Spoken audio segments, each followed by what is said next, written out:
अपने बेटा कहाँ से आया हो?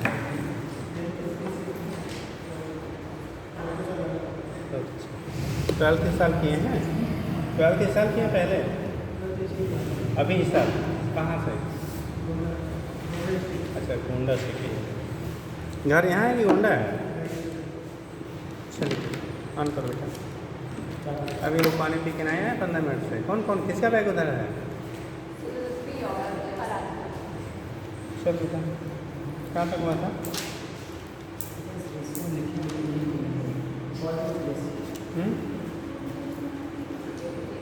लास्ट में क्वेश्चन रेशियो हो गया था ना बेटा, लास्ट में क्वेश्चन से रेशियो हो गया था। ठीक, ऑन हो गया। उसके से आपको बता दिया लेटरल जो आपका स्टेन होता था, लॉन्गिट्यूडनल स्टेन। खड़े हो जाए बेटा, सुबह वो खड़े। जब कोई किसी कुछ कहे, एक मिनट, ठीक, तो उस पर ना क्वेश्चन से रेशियो तक आपने कर लिया था। लेटरल स्टेन और लॉन्गिट्यूडनल स्टेन का जो रेशियो होता है उसी को टर्म देते थे हम लोग क्या बेटा? क्वेश्चन से रेशियो। ठीक है, यहाँ तक आपने कर लिया था। लिखिएगा, वहीं पॉइंट नीचे लिख लीजिएगा। जो थ्योरेटिकल वैल्यू क्वेश्चन रेशियो का होता है बेटा -1 to 0.5 लाई करता है। ठीक, और जो प्रैक्टिकली वैल्यू आपका होता है वो 0 से लेकर 0.5 के बीच में। लिख लीजिए, क्वेश्चन एक बार पुटअप किया गया है, लिखिएगा। अभी आप लिखिएगा बेटा, नेक्स्ट हेडिंग से करिएगा। तो उसमें आप नीचे नोट कर लो, जहाँ पे आपने क्वेश्चन रेशियो लिखा था नीचे लिख लीजिएगा। Theoretical value of question ratio, theoretical value of question ratio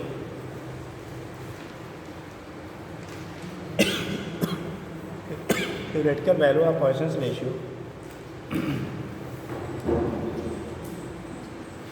theoretical value of Poisson's ratio is lie between, देखो सिग्मा की वैल्यू होती है बेटा -1 से कहाँ तक? 0.5 तक। कहाँ तक? 0.5, -1 to 0.5। ठीक, तो पॉइसन रेशियो सिग्मा की जो वैल्यू होती है बेटा, थ्योरेटिकल वैल्यू -1 to 0.5 तक होता है। ठीक है, -1 to 0.5। जल्दी आ जाया करो, आधा घंटा पानी पीते हो। पानी नहीं आ रहा तो घर से बॉटल लेके आया कर बेटा। हो गया? Theoretical value of Poisson ratio is -1 to 0.5। दूसरा क्या? थ्योरेटिकल, ये तो हो गया थ्योरेटिकल वैल्यू। लिखिए, practical value of Poisson ratio, practically जो वैल्यू मिलता है, practical value of Poisson ratio, practical value of Poisson ratio 0 से, ठीक, 0.5 मतलब प्रैक्टिकल वैल्यू जो होते हैं ये थ्योरेटिकल हो गया और ये प्रैक्टिकल वैल्यू हो गया। ठीक, तो जो प्रैक्टिकल वैल्यू है 0 to 0.5 के बीच में, थ्योरेटिकल वैल्यू जो है -1 to 0.5 के बीच में लाई करता है। तो इसके बेस पर दिखा देते हैं थ्योरेटिकल कौन सा होगा, प्रैक्टिकल कौन सा होगा। तो theoretical value and practical value यहाँ से आप भी नोट कर लेते हैं, हो जाएगा। आगे हेडिंग करेंगे, अब हेडिंग कर लो। फिलहाल ये चीज़ें आपको समझ नहीं पाएंगे क्योंकि पीछे सारी चीज़ समझाई गई हैं। देखेंगे रिलेशन बिटवीन, अगला हेडिंग करो, relation between y, young modulus y, कमा bulk modulus k, shear modulus eta and Poisson ratio sigma, Poisson ratio sigma. ठीक, अब यहाँ पे हमें रिलेशन लिखना है बेटा, फार्मूला बनता है, आपको फार्मूला ही नोट करना है। तो देखो होता क्या है, आपने एन मॉडल्स को वाइस दिखाया था, बल्क मॉडल्स को के से दिखाया था। जो मॉडल्स आपकी जेनेटिव थी, ठीक है, शीयर मॉडल से ईटा से एंड पॉइसन रेशियो को आपको सिग्मा समझना। ठीक, तो इनके बीच में हम लोग कैसे रिलेट करते हैं, क्या रिलेशन बनता है, फार्मूला नोट कर लीजिए। कभी कभी डायरेक्ट फार्मूला करेक्ट रिलेशन क्या है वही पूछा गया है, बहुत ज़्यादा तो नहीं बट पुटअप किया गया है, तो लिख लीजिएगा। तो लिखा relation between y, k, eta and sigma. तो लिखिएगा इसमें y इक्वल टू, पहले लिखिएगा y इक्वल टू 3 ब्रैकेट में 3k ब्रैकेट में 1 - 2 सिग्मा, y equal to 3k bracket में 1 - 2 सिग्मा। ये हो गया यंग मॉडुलस, बल्क मॉडुलस और पॉइसन रेशियो के बीच relation. Young modulus, bulk modulus और पॉइसन रेशियो। अब अगर इनमें से कोई भी बेटा एक अननोन है, बाकी आपको नोन है, तो उनकी वैल्यू को हम लोग डिटरमाइन कर सकते हैं। अगर एक इसमें से कोई अननोन है, बाकी नोन है तो उनकी वैल्यू क्या कर लेंगे, आप डिटरमाइन कर लेते हैं। ठीक, दूसरा y इक्वल टू सेकेंड करो बेटा, y equal to 2 eta bracket में 1 plus sigma, y equal to 2 eta bracket में 1 plus sigma, y equal to 2 eta bracket में 1 प्लस क्या हो गया, सिग्मा बराबर हो गया, y equal to 2 eta bracket में 1 प्लस सिग्मा हो गया। ठीक, नेक्स्ट अब अगर इनकी वैल्यू हम लोग डिटरमाइन कर लिया, नेक्स्ट लिखिएगा y equal to 9k eta 9k into eta upon 3k plus eta 3k plus eta 3k plus eta, y equal to 9k into eta, y equal to 9k into eta upon 3k plus eta क्या है, हमारे साथ rigidity, यानी कि इसे हम लोग क्या लेते हैं क्या। ठीक, अगला sigma equal to 3k, sigma equal to 3k minus 2 eta, 3k minus 2 eta upon 6k plus 2 eta, 2 eta upon 6k plus 2 eta, 6k plus 2 ईटा,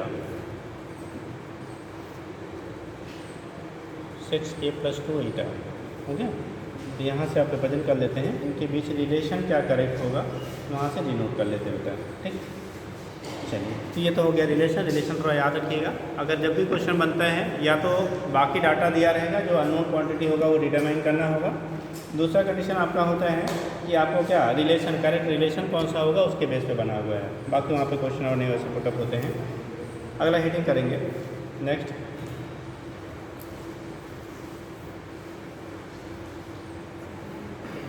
बोलो, लिखिएगा torsion of cylinder, TORSION, torsion of cylinder.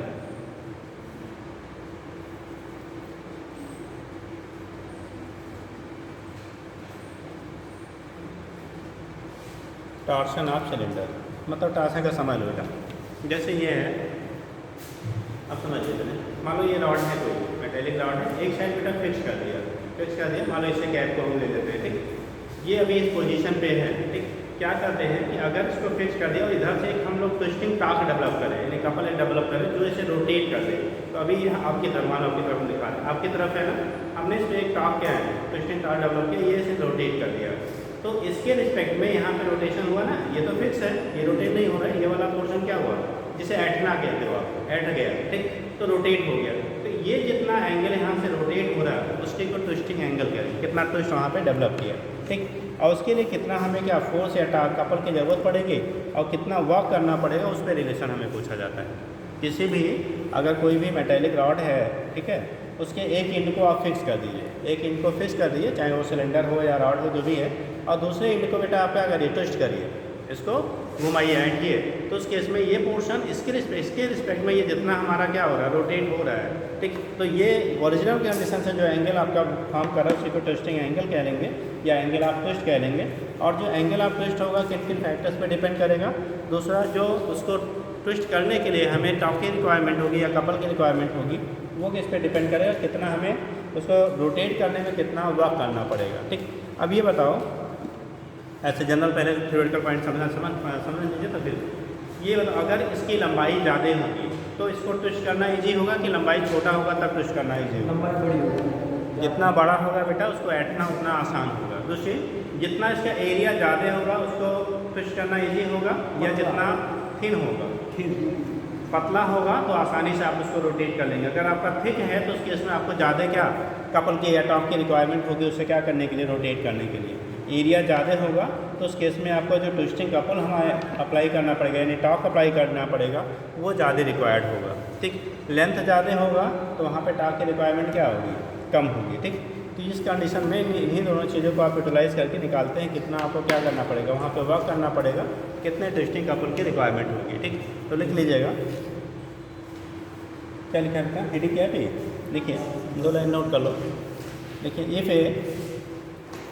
If the कर लो, if the upper end of a cylinder, if the upper end of a cylinder is clamped, if the upper end of a cylinder is clamped, clamped, clamped, and a torque is applied,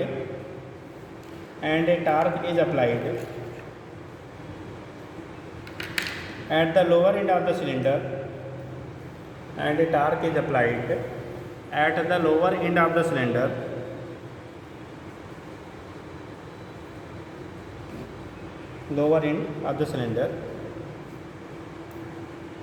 due to which cylinder twisted by angle,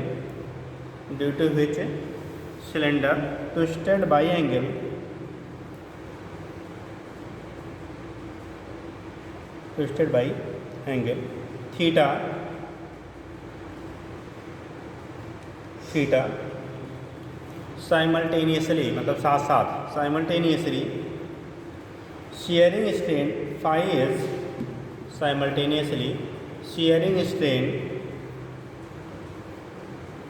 is produced in the cylinder. Simultaneously shearing strain phi is produced in the cylinder. अब अगर बेटा हम लोग diagrammatically दिखाते हैं तो थोड़ा सा 3D स्ट्रक्चर बनेगा।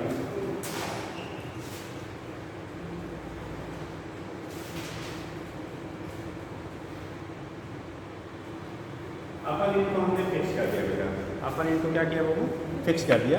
लोअर एंड को ओरिजिनल पोजीशन से आप रोटेट कर रहे हो, जो लोअर एंड से क्या करें हम लोग रोटेट कर रहे हैं।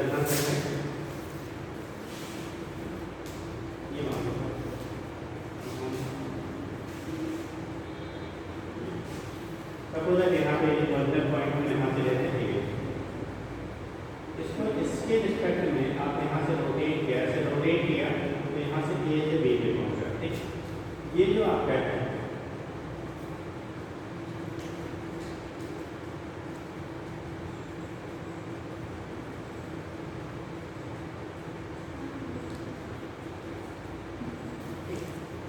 एक्चुअली तो यहाँ से आप ये कहने के लिए ये पहले इस पोजीशन पे था, इसको हमने ऐड था ऐसे, तो ये हम इस पोजीशन पे आपका पहुँच गया। ठीक, अगर इसकी लेंथ सपोज दैट यल है, लेंथ की वैल्यू कितनी है यल है, और यहाँ से ना करके तो फिर आप स्ट्रक्चर बहुत क्लियर आपको बनेगा नहीं, समझ गए हैं? इसको ऐसे रहता तो ये पोर्शन यहाँ से करके यहाँ पहुँच गया। अगर ये एंगल हमारा फाई है और ये एंगल आपका ट्विस्टिंग जो है एंगल वो थीटा है, थीटा हमने इसको क्या किया रोटेट किया, तो इसकी लेंथ अगर एल हो, लेंथ की वैल्यू कितनी है आपकी एल है, अगर लेंथ इसकी एल है, ठीक, area cross section suppose that हमारा क्या है ए, तो इसको रोटेट करने के लिए ऐंठने के लिए जो हमें कपल की रिक्वायरमेंट होगी वो कितनी होगी, या उसको रोटेट करने में हमें वर्क कितना करना पड़ेगा, वो चीज़ें हम लोग यहाँ से डिटरमाइन करते हैं। तो डायग्राम छोटा सा बना लीजिए। तो हम थोड़ा सा नहीं करेंगे तो क्लियर हो जाएगा।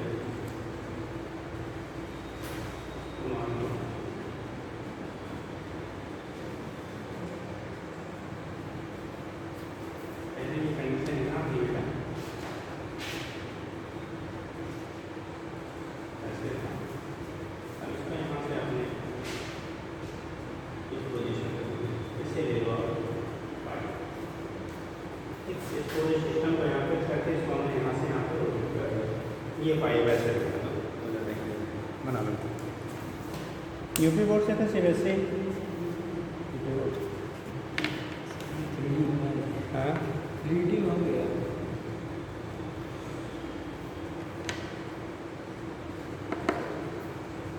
रीडिंग सपोज है आर जो रेडियन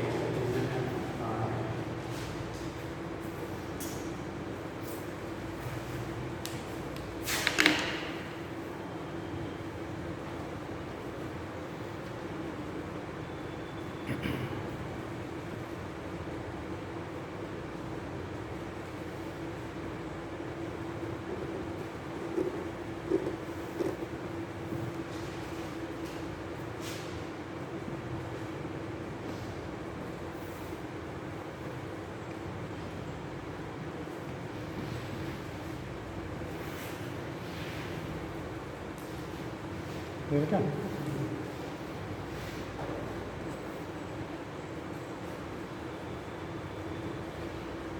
हम नीचे लिख लीजिएगा फार्मूला जिसकी हमें ज़रूरत है। बन गया? बन गया? नीचे लिखो the twisting couple TWISTING the twisting couple are, इसी को टार्क कह लेंगे बेटा। Twisting couple ORR torque TORQU torque required to produce twisting couple are torque required to produce unit twist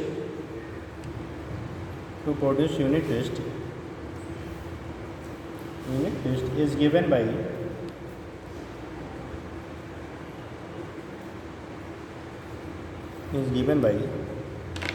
देखिए C इक्वल टू, नीचे फार्मूला बना लो, C equal to pi eta R के power 4/2L pi eta R के power 4/2L C की जगह होगी पाई eta R के पावर 4 कितना 2L के बराबर। अब देखो आर इसकी रेडियस है, आर जो सिलेंडर आपने लिया है, आपने बॉडी लिया है, उसका क्या है आपका रेडियस है, ठीक।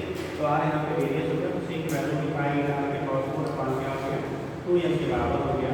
That means C directly proportional to R के पावर 4 या directly proportional to A square, क्योंकि पाई आर स्क्वायर इसका एरिया होगा, एरिया जो होगा ग्रेविटेशन कितना हो जाएगा पाई आर स्क्वायर, और आर के पावर 4 है यानी कि पाई ए स्क्वायर के डायरेक्टली क्या हो जाएगा प्रोपोर्शन हो जाएगा।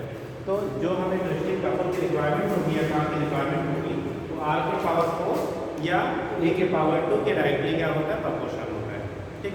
अगर इसकी थिकनेस जितनी ज़्यादा होगी, जितना मोटा होगा क्या लो, उतना ही आपको ज़्यादा वहाँ पे टार्क या कपल की रिक्वायरमेंट होगी। जितना आपका क्या होगा कम होगा, उतने ही हमें जो कपल की रिक्वायरमेंट होगी वो क्या होगी आपकी कम होगी। तो यहाँ से हम लोग डिटरमाइन कर लेते हैं कि वैल्यू ज़्यादा या टार्क कब रिक्वायर्ड होगा या कम होगा, वो एरिया के स्क्वायर के डायरेक्टली प्रोपोर्शन या रेडियस के पावर 4 के डायरेक्टली प्रोपोर्शन। यानी का कंफ्यूजन होगा कि रेडियस ए करके कितना होता है पाई आर स्क्वायर, पाई आर के पावर 4 है तो प्रोपोर्शन टू ए स्क्वायर हो जाता है, ठीक। ये हो गया। And C university proportion to किसके हैं यल के। दैट मीन्स लेंथ जितना ज़्यादा होगा उसके लिए ट्विस्टिंग कपल की रिक्वायरमेंट हमें उतनी कम होगी। इसलिए आप घर में कर सकते हो, कोई छोटी चीज़ है तो उसको ऐडना मुश्किल होता है, बड़ा होगा बेटा तो आसानी से क्या करते हैं हम लोग रोटेट कर लेते हैं, उसकी वजह से रीज़न यही होता है, ठीक है। तो कितना होगा, और बाकी ईटा तो आपका क्या है उस मटेरियल के नेचर पे डिपेंड करेगा किस मटेरियल का आपका बनाया गया। मटेरियल की रिजिडिटी ज़्यादा है तो उसको ऐटना मुश्किल होगा, रिजिडिटी कम होगी तो उसको ऐटना क्या होगा आसान होगा, ठीक। आगे लिखिएगा नेक्स्ट लाइन से लिखिएगा वर्क डन क्या होगा, देखिए work done in twisting the cylinder. दूसरा लिख लेंगे full point, work done in twisting the cylinder through an angle theta. Work done in twisting the cylinder, work done in twisting the cylinder through an angle theta,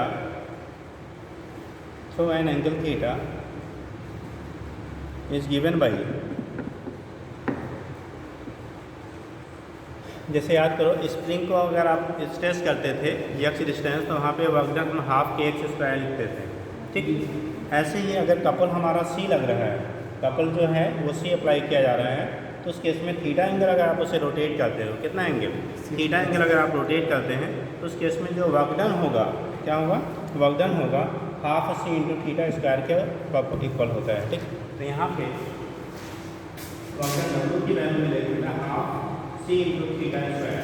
अब अगर यहाँ से सी की value आप put करेंगे, इसकी वैल्यू सी की value put करो तो सी की वैल्यू पाई ईटा के पावर 4/2 या तो यहाँ पे अगर सब्स्टिट्यूट करेंगे तो हाफ ये हमें 2 है और इंटू नीचे आ जाएगा 4 हो जाएगा, तो बनेगा बेटा पाई ईटा आर के पावर 4 इंटू थीटा स्क्वायर/2 पूरा 4 है।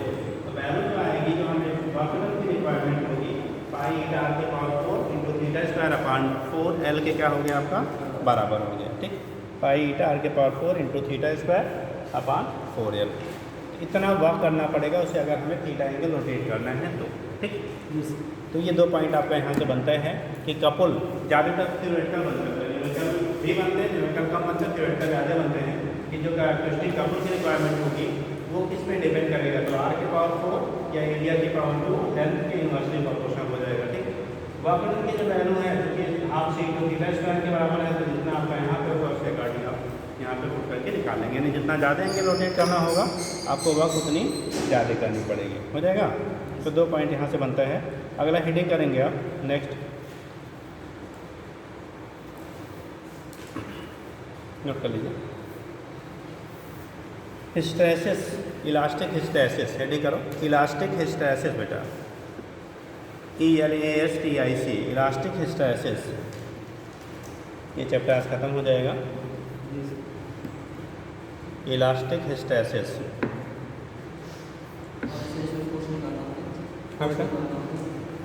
कपल है जैसे 8 टापा हो गया, फोर्स आपको निकालना है तो जैसे ही करके होगा F इंटू, यह मतलब ट्विस्टिंग फोर्स जो लग रहा है, इंटू डी थीटा।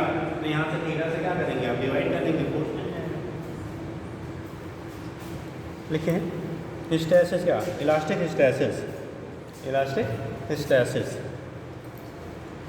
देखो आपने पढ़ा होगा, ठीक, जो हमारे स्टील, जैसे हम लोग बात करते हैं अलग अलग मटेरियल के लिए, जो आपके स्ट्रेस और स्ट्रेन के बीच में ग्राफ बनाते हैं, तो उसका एरिया जो होता है, area covered between stress strain graph, वो आपका अलग अलग होता है। ठीक, उसी को जैसे आपने मैग्नेटिज्म में पढ़ा हुआ था, मैग्नेटिज्म में स्टील और सॉफ्ट आयरन के लिए पढ़ा था, वहाँ पे क्या हिस्टैरिसीस कर्व, वैसे ही हिस्टैरिसीस लूप यहाँ पे भी बनता है।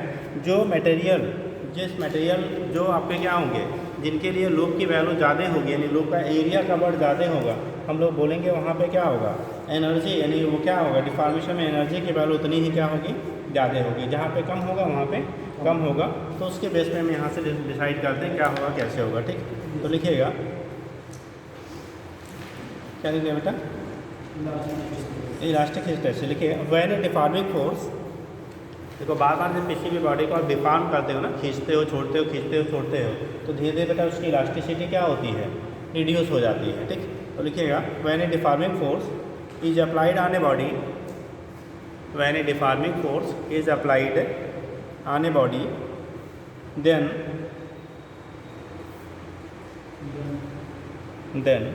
the strain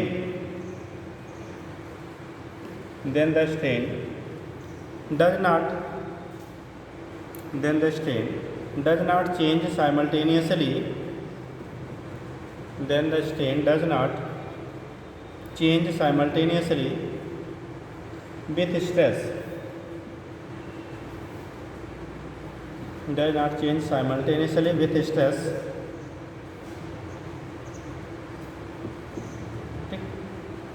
with क्या लिखा बेटा, stress, rather it lags behind the stress, it lags behind the stress। ठीक, नेक्स्ट लाइन से लिखिए, द लैगिंग ऑफ स्ट्रेन, अब मेन पॉइंट यही है बेटा, the lagging of strain behind the stress, the lagging of strain behind the stress is defined as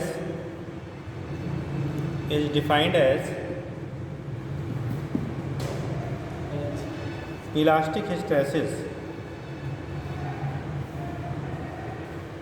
is defined as elastic hysteresis। उसी को हम लोग डिफाइन करते हैं क्या, इलास्टिक हिस्टैरिसीस कहते हैं, डिफाइंड एज इलास्टिक हिस्टैरिसीस। ठीक, अब समझ लो बेटा, जब हम लोग किसी भी बॉडी के कोई इलास्टिक मटेरियल अगर बार बार उसमें क्या करें, डिफॉर्मिंग फोर्स अप्लाई करेंगे, क्या करेंगे, बार बार अगर डिफॉर्मिंग फोर्स आप अप्लाई कर रहे हो, ठीक, तो बार बार डिफॉर्मिंग फोर्स अप्लाई करने पर, ठीक, उसका जो स्ट्रेस अप्लाई कर रहे हैं उसकी वजह से जो स्ट्रेन डेवलप होगा, जैसे बेटा स्ट्रेस को हम रिमूव करते तुरंत वो अपना जो स्ट्रेन डेवलप हुआ था वो रिटेन नहीं कर पाता है। ठीक, तो जो बॉडी जितना जल्दी रिटेन कर लेगा, हम लोग बोलेंगे उसको, उसकी इलास्टिसिटी उतनी ज़्यादा होगी, और जिसमें रिटेन करने में टाइम कम लगे, ज़्यादा लगेगा, या कह लो स्लोली रिटेन करेगा, इसका मतलब उसकी इलास्टिसिटी रिलेटिवली क्या है, कम है। ठीक, तो खींचने में ज़्यादा लगेगा, क्या चीज़ ज़्यादा लगेगा तो खींचने में नहीं। देखो दो चीज़ें होती हैं बेटा, अभी आगे उस पॉइंट को हम बताते हैं। थोड़ा सा आपको कन्फ्यूजन क्या होता है कि जो आसानी से जाता है वो ज़्यादा इलास्टिक होता है, ऐसा नहीं है। अगर सेम पैरामीटर का आपका बॉडी है, जैसे मान लो ये हमने प्लास्टिक ले लिया, रबड़ ले लिया, कुछ ले लिया, इसको मान लो आपने आयरन का ले लिया, अब अगर सेम इसमें फोर्स डिफॉर्मिंग लगाया जाए तो किसमें डिफॉर्मेशन ज़्यादा होगा, प्लास्टिक या रबड़ है वो डिफॉर्म होगा, और डिफॉर्मिंग फोर्स हटा रहे हैं तो फिर से रिटेन करेगा, लेकिन उतना फोर्स लगाने पर हो सकता है आपका आयरन वाला डिफॉर्म ही ना हो। मतलब डिफार्मिंग फोर्स लगाने पे, ठीक, अगर डिफार्मेशन का जो ज़्यादा अपोज कर रहा है उतना ही डिफार्मिंग फोर्स लगाने, दैट मीन्स वो ज़्यादा इलास्टिक है। ऐसा नहीं कि जल्दी जो रिटेन कर ले रहा है जल्दी वो ज़्यादा इलास्टिक है, ऐसा आप नहीं कंप्लीटली कह सकते हैं। लेकिन कंडीशन क्या होता है कि अगर डिफार्मिंग फोर्स हमने अलग अलग लगाया, डिफार्मेशन दोनों सेम अप्लाई किया, डेवलप किया, तब कौन जल्दी रिटेन कर ले रहा है, हम बोलेंगे तब रियलिस्ट है। जैसे सेम लगाया, ये मान लो ज़्यादा डिफार्म हो गया, ये वाला कम डिफार्म हुआ, तो ये वाला कम डिफार्म हुआ, that mean this is more elastic, क्योंकि अपनी ओरिजिनल शेप को मेंटेन कर पा रहा है, ठीक। और अगर ये डिफार्म हुआ और फिर ये दोबारा क्या कर रहा है, रिटेन कर रहा है। जैसे आपको थप्पड़ मारा जाए, अब आप पता लगा लुढ़क गए और इनको थप्पड़ मारा गया, हिले ही नहीं, तो कौन ज़्यादा ताकतवर है, ज़्यादा हुई है, ठीक। तो कंडीशन वही है कि एक पे उतना ही फोर्स लगाया, डिफार्मिंग फोर्स, जिससे उसके शेप में कोई चेंज नहीं हुआ या बहुत माइन्यूट चेंज हो, दूसरे में चेंज ज़्यादा हुआ, दैट मीन जिसमें बहुत माइन्यूट चेंज हो रहा है उसकी अपनी क्या जो शेप है उसको मेंटेन करने की टेंडेंसी ज़्यादा है, तो उसे हम मोर इलास्टिक कहते हैं। इसीलिए कहा जाता है कि रबर के रिस्पेक्ट में हमारा आयरन या स्टील क्या होता है, मोर इलास्टिक होता है, क्योंकि रबर पे उतना डिफार्मिंग फोर्स लगाएंगे तो उसका बेटा डिफार्मेशन हो जाएगा, जबकि स्टील में लगाएंगे तो उतने पे नेग्लिजिबल इफेक्ट होता है, ठीक है। तो क्या लिख लिया बेटा,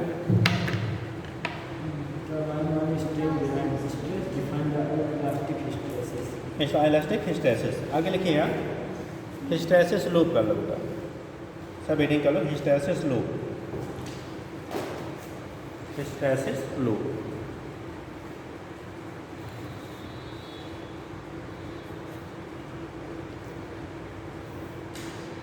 लिखिएगा the area of the hysteresis loop में लिखिएगा the area of the stress strain curve, the area of the stress strain curve, stress और स्ट्रेन कर्व के बीच का जो एरिया होगा, area of the stress strain curve is called the hysteresis loop.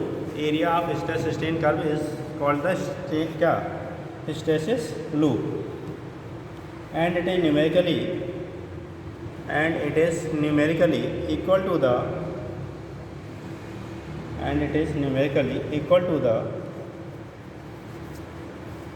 work done in loading the material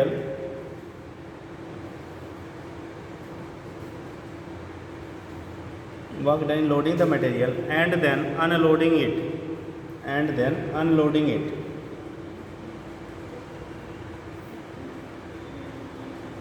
हो गया, and then unloading it, ठीक।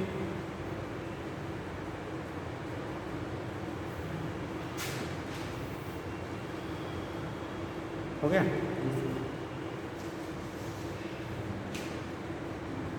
तो अगर हम लोग दो अलग अलग लूप बनाते हैं बेटा, स्ट्रेसिस का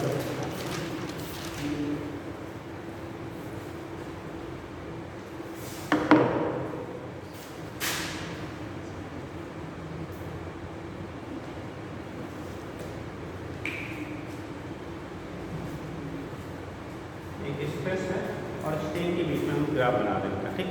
तो उस केस में क्या होता है, जब हम लोग स्ट्रेस स्ट्रेन ग्राफ बनाते हैं तो जो उनके बीच में आपका एरिया कवर्ड होगा, क्या होगा, एरिया कवर्ड होगा, जैसे वहाँ पे जो मेंटेनर पे बनाया था सेम ऐसे बनाएंगे, पर थोड़ा सा वहाँ पे एक्सेस हमारा इधर आता था, यहाँ पे अब देखो स्ट्रेस जैसे जैसे आपने बढ़ाया स्ट्रेन की वैल्यू बढ़ी, लेकिन जब स्ट्रेस को रिड्यूस करें तो स्ट्रेन भी उसी रूट पर ही फॉलो कर रहा है, फिर क्या कर रहा है, अपने रूट को चेंज कर दिया। तो जो एरिया यहाँ पे आपका ये कवर्ड हो रहा है, एरिया कवर्ड हो रहा है, इसका मतलब उसमें जो टाइम टेकन आपका है, ठीक, वो आपका ज़्यादा है और वापरन की वैल्यू भी हमें लार्ज मिलेगी, ठीक। यहाँ पे है स्ट्रेस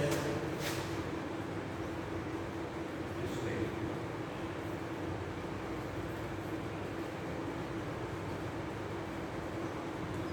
मतलब ये है दूसरा मटेरियल हमारा ये है।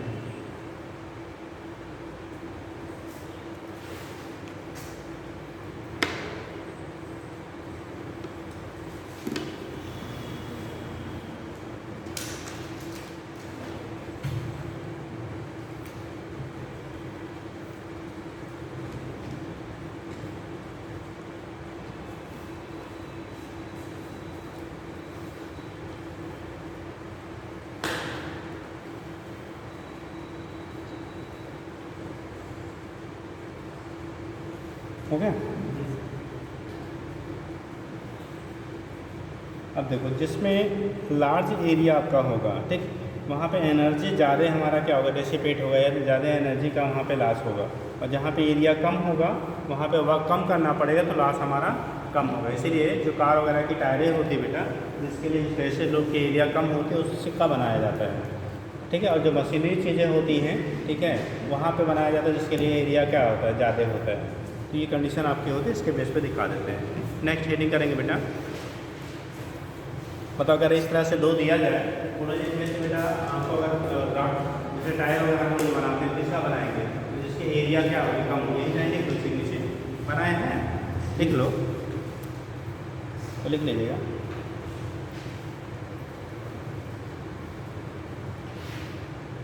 आपका दोनों सेम दिख रहा है जी, तो ज़्यादा कभी इसमें बड़ा बना दो तो छोटा बना दो, थोड़ा सा बड़ा है ना। पहले इसको सोचे इसको बड़ा करेंगे या छोटा ही करते तो और छोटा कर दिए होते हैं। हैं। चलिए लिख लीजिए, लिखिए, हमने इसको बी लिया है, उसे ए लिया है, तो लिख लीजिएगा। देखिए कार टायर्स आर, ऐसे पॉइंट पकड़ के वहीं नीचे लिख लो बेटा। Car tyres are made up of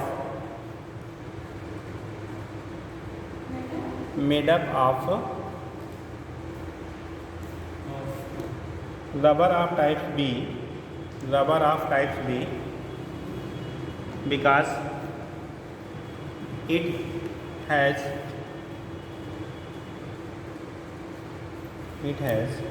lesser, it has क्या है बेटा, lesser stasis, yes है, lesser area of stasis loop, it has lesser area of stasis loop, while rubber A should be used to absorb, ऐसे चीज़ों में use करते हैं, should be used to absorb vibration of machinery, vibrations of machinery because of the large area of curve, मतलब जो machinery चीज़ें होती हैं जहाँ पे लार्ज वाइब्रेशन वगैरह होता है उसका हम यूज़ करेंगे ए टाइप वाले का, और जो टायर्स वगैरह गाड़ियों के बनाने हैं उसके लिए बी वाले का यूज़ करते हैं, ठीक। नेक्स्ट हेडिंग करो, फैक्टर्स अफेक्टिंग इलास्टिसिटी। अगला हेडिंग करेंगे बेटा, factors affecting elasticity. Factors affecting elasticity, factors affecting elasticity.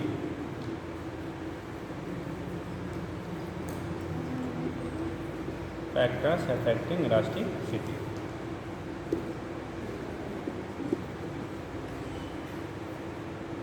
हो गया। फैक्टर्स अफेक्टिंग क्या लिखा था, इलास्टिसिटी, ठीक।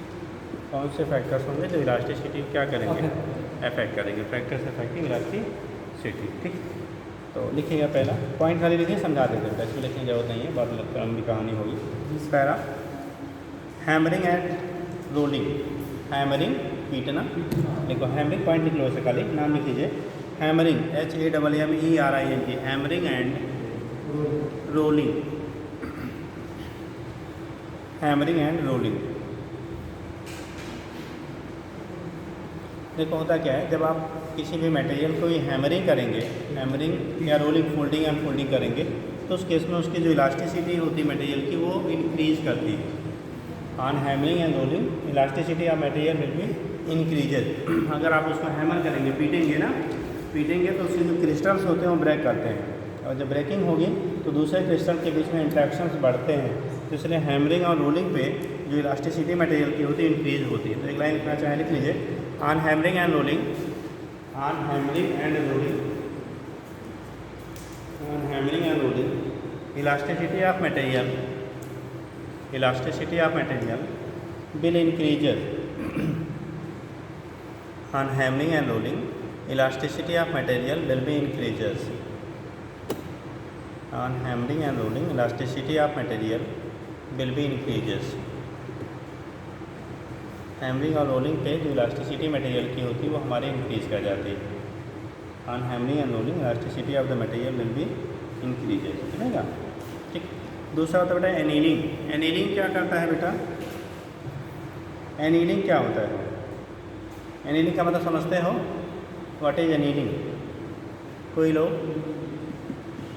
एनीलिंग प्रोसेस मालूम है? एनीलिंग में क्या होता है बेटा? किसी मटेरियल, किसी मेटल को हम लोग हीट करते हैं और हीट करने के बाद उसको स्लोली कूल किया जाता है। Slowly cool, after heating they will क्या? Slowly cooled. और जब हम लोग किसी भी मटेरियल, किसी मेटल को हीट करने के बाद उसको स्लोली कूल करते हैं, ठीक, कूल स्लोली आप करते हैं, तो उस केस में उसकी जो इलास्टिसिटी होती है वो नहीं घट जाती है। उसकी इलास्टिसिटी क्या होती है? घट जाती है। मतलब गर्म कर दें फिर ठंडा कर दिया, फिर गर्म किया फिर ठंडा कर दिया, तो उसकी इलास्टिसिटी रिड्यूस हो जाती है। इलास्टिसिटी क्या होती है आपकी? घट जाती है। इसीलिए आपको दो चीज़ें होती हैं, आप देखते होंगे, ठीक है। जिन चीज़ों की इलास्टिसिटी हमें घटानी होती है, क्या करनी होती है? घटानी होती है, तो उनको ठंडा गर्म करते हैं। जैसे लोहे वहे के आइटम होते हैं ना, ठंडा कर गर्म करेंगे फिर ठंडा कर देंगे, गर्म करेंगे फिर ठंडा कर देंगे। तो अगर गर्म करके और स्लोली ठंडा करेंगे तो सॉफ्ट हो जाता है। क्या हो जाता है? वो सॉफ्ट हो जाता है। और गर्म करके इमीडिएट पानी में डाल के ठंडा कर दीजिए तो हार्ड हो जाता है, ठीक है। उसकी हार्डनेस बढ़ जाती है, तो हम लोग कहते हैं इलास्टिसिटी उसकी क्या होगी? बढ़, क्योंकि अब वो डिफॉर्म उतने फोर्स पे नहीं होगा जितने फोर्स पे पहले हो रहा था। इसीलिए जो आपके अभी तो इस टाइप का सिस्टम कंपनी से बन के आता है। पहले पुराने टाइम पे जो घरों में कुंडियाँ वगैरह लगती थी, उसको जो बनाते थे ना, तो बनाने के लिए क्या करते थे? उसको गर्म करके उसके शेप में डिज़ाइन करके इमीडिएट बार बार ठंडा कर देते थे, तो उससे हार्डनेस उसकी क्या होती थी? बढ़ जाती थी। तो उसका रीज़न आपका वही होता, तो वही आयरन है और लोहे का रॉड है, वैसे करेंगे तो सॉफ्ट रहेगा। लेकिन उसी को बार बार आप इमीडिएट क्या हीट करके फिर से कूल कर दीजिए इमीडिएटली, तो उसमें हार्डनेस आ जाती है। तो उसी को हम लोग कह देते हैं क्या? वहाँ पे हार्डनेस इंक्रीज़ करते हैं, और स्लोली अगर कूल करेंगे तो हार्डनेस की जो वैल्यू होती है वो डिक्रीज़ कर जाती है, ठीक है। चलिए, ये हो गया हमारा एनीलिंग। तो लिख लीजिएगा on annealing, on annealing elasticity of metals decreases. On annealing elasticity of metals decreases. On annealing elasticity of metals decreases. Annealing करने पे जो इलास्टिसिटी मेटल की होती है वो क्या कर जाती है? घट जाती है। On annealing elasticity of metals decreases, ठीक। नेक्स्ट करेंगे टेम्परेचर।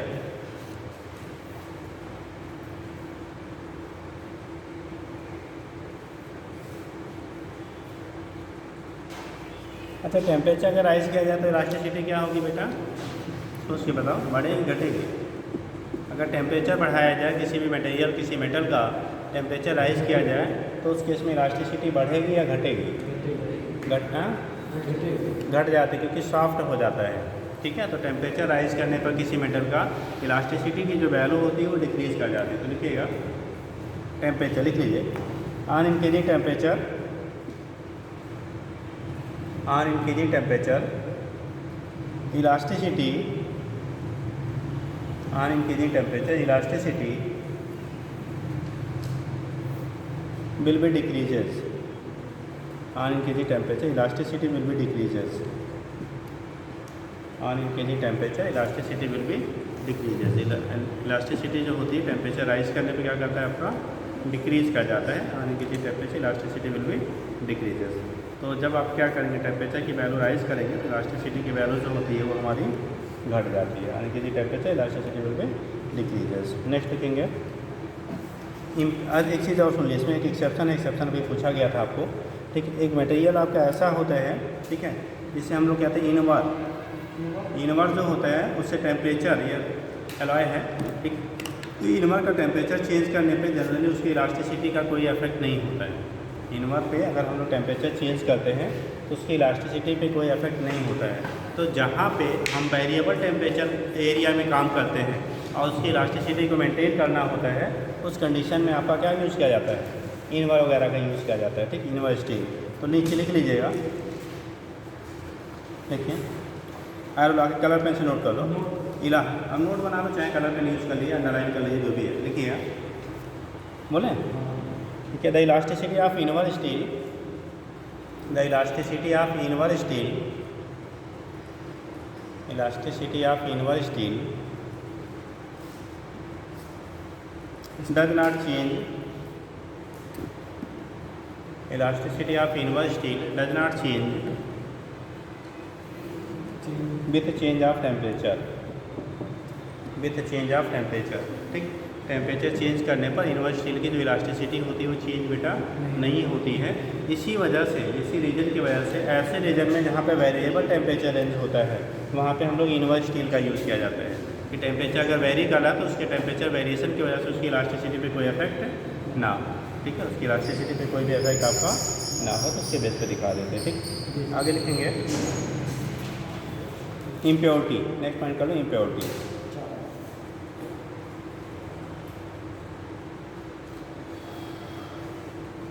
देखो इम्प्योरिटी हमारे दो टाइप के होते हैं। कुछ इम्प्योरिटीज ऐसी होती है जो इलास्टिसिटी की वैल्यू को इंक्रीज़ कराएंगी, कुछ इम्प्योरिटीज ऐसी होंगी जो इसकी इलास्टिसिटी की वैल्यू को डिक्रीज़ करती है। ये डिपेंड करता है nature of the impurity.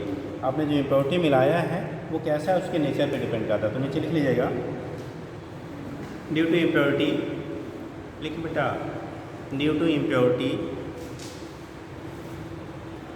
In material, due to impurity in material elasticity can increase or decrease, elasticity can increase or decrease, increase or decrease, and the type of effect क्या होगा, बढ़ाएगा या घटेगा। type of effect depends upon the nature of impurity, depends upon the nature of impurity present in the material, nature of impurity present in the material। कौन सी impurity आपने मिलाया है उसके बेस पे हम लोग वहाँ से डिसाइड करते हैं कि उसकी इलास्टिसिटी बढ़ेगी बेटा या क्या होगी, घटेगी। ठीक, कुछ मटेरियल का ऑर्डर एक बार पूछा गया था बेटा किसकी इलास्टिसिटी ज़्यादा होती है, किस बेस पे हम लोग डिसाइड करते हैं। ठीक है, अब देखो जिस बॉडी की अपनी क्या अगर उसके डिफॉर्मेशन आपको करना है उसके लिए great deforming force, large deforming force की रिक्वायरमेंट होगी, हम बोलेंगे वो मोर इलास्टिक होगा। मतलब जैसे दो मटेरियल हैं सेम अलग अलग मटेरियल के बने हुए बेटा, इसका एरिया क्या सब कुछ डायमीटर सेम है, मतलब खाली पोथा सुन बना के नहीं काम आएगा, जब समझाया जाए तो समझ लिया करो। ठीक है, जब चीज़ें समझाई जाए तो देवियाँ जो हैं लिखने में खाली जुड़ी हुई है। भाषण दिया जाए तो भाषण ज़्यादा इंपॉर्टेंट है छापने से। ठीक, चलो देखो तो उस केस में क्या है, अगर दो डिफरेंट मटेरियल का ये बनाया गया है, दो अलग अलग मटेरियल के क्या हैं ये बनाए गए हैं, तो उस कंडीशन में बोला जाता है जिसको डिफॉर्म करने के लिए अगर आइडेंटिकल है, ज़्यादा हमें डिफॉर्मिंग फोर्स की रिक्वायरमेंट होगी सेम डिफॉर्मेशन के लिए, वो ज़्यादा इलास्टिक कहलाएगा।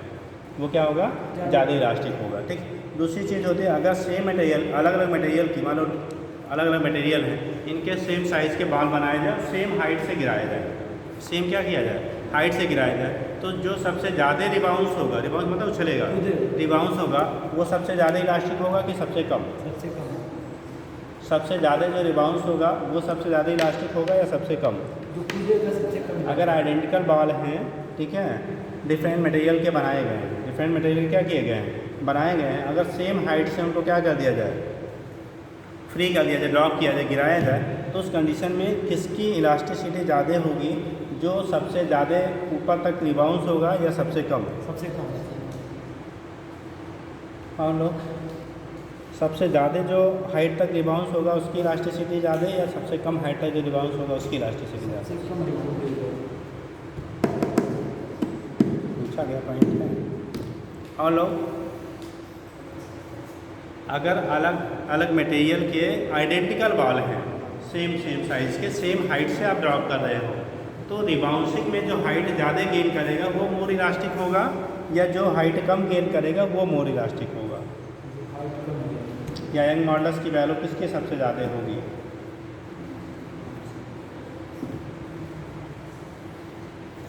याद रखिएगा जिसकी रिबाउंसिंग हाइट बेटा सबसे ज़्यादा होगा उसकी इलास्टिसिटी सबसे क्या होगी, ज़्यादा होगी, उसके लिए यंग मॉडल्स की वैल्यू सबसे ज़्यादा होगी, यंग मॉडल्स उसका सबसे ज़्यादा होगा। ठीक है, जिसकी रिबाउंसिंग सबसे ज़्यादा होगी। हमारे दिमाग में होता है कि हम लोग रबर वाला बाल गिराते हैं तो ज़्यादा उछलता है, ठीक है, रबर वाला बाल गिराते हैं तो क्या होता है, ज़्यादा उछलता है। अरे वो ज़्यादा फ्रीली नहीं गिराते, हम लोग पटकते हैं साहब, क्या करते हो, बाल लेते हैं ऐसे फेंकते हैं, ऐसे गिराएंगे तो जितना वो चलता है उसकी तुलना में स्टील का करेंगे वो सेम साइज और सेम पैरामीटर पे तो ज़्यादा चलेगा।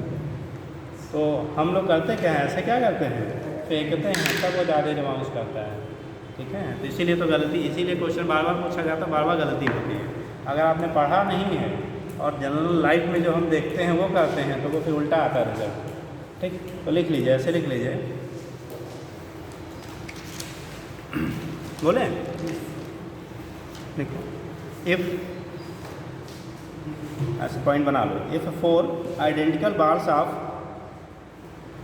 पॉइंट ही बना लो जो पूछा जाता है, if 4 identical bars of different materials, if 4 identical bars of different materials are dropped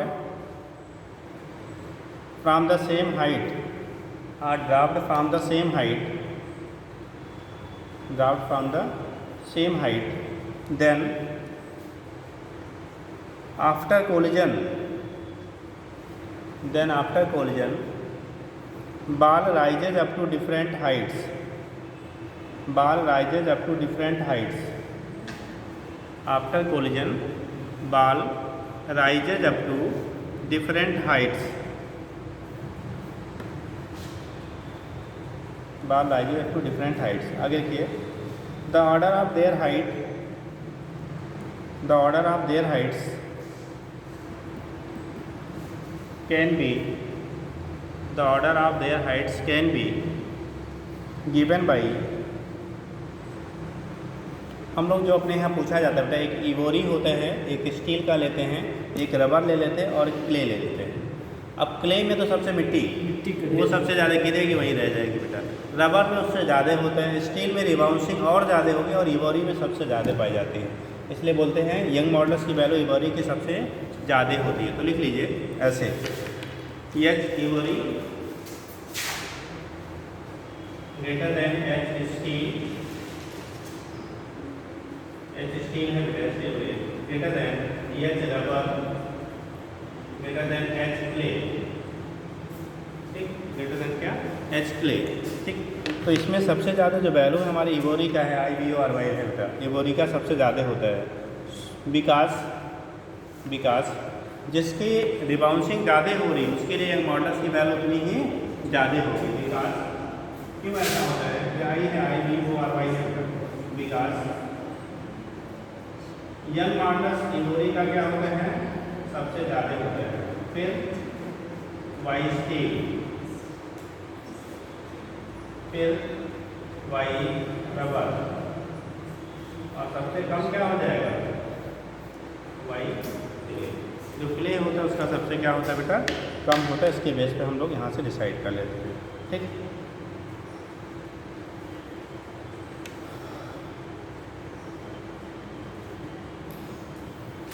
एक पॉइंट समझ लीजिए और खाली हमें फार्मूला लिखना है, फार्मूला लिख लीजिए।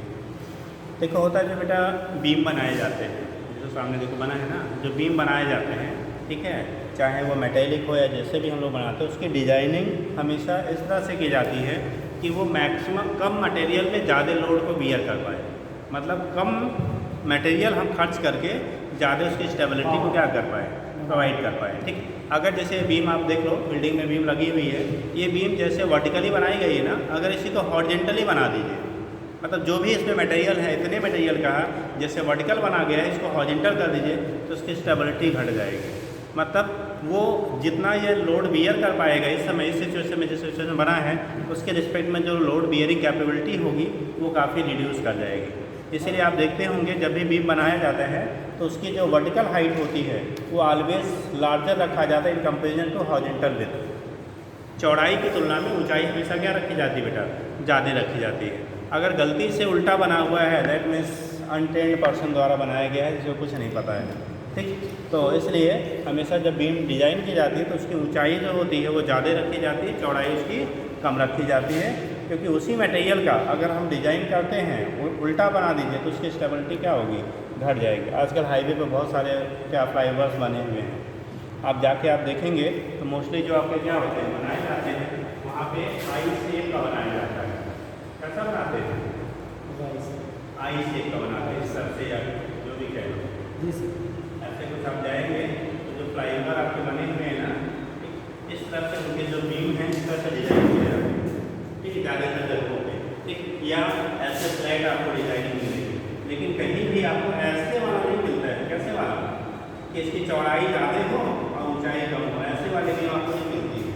ठीक, हमेशा ऊंचाई ज़्यादा होती है और चौड़ाई तुलना में क्या होती है, कम होती है। उसी उतने ही मटेरियल, जितने मटेरियल का आपने बनाया है, इस शेप में अगर आप डिजाइन करेंगे तो उसकी स्टेबिलिटी हाई होगी इन कंपेरिजन टू ये फ्लैट वाला भी। अगर उतने मटेरियल का आपने एक फ्लैट बना दिया तो उसकी स्टेबिलिटी क्या होती है, बढ़ जाती है। ठीक है, इसीलिए यहाँ पे क्योंकि मटेरियल ज़्यादा यूज होगा उतनी स्टेबिलिटी प्रोवाइड करने के लिए, यहाँ पर उसके रिस्पेक्ट में उतनी ही स्टेबिलिटी प्रोवाइड करने के लिए मटेरियल कम यूज होगा। अगर आपने इसको सिलेंडरिकल बना दिए तो यहाँ मटेरियल और ज़्यादा लगेगा स्टेबिलिटी क्या करने के लिए, उतना ही मटेरियल करने के लिए।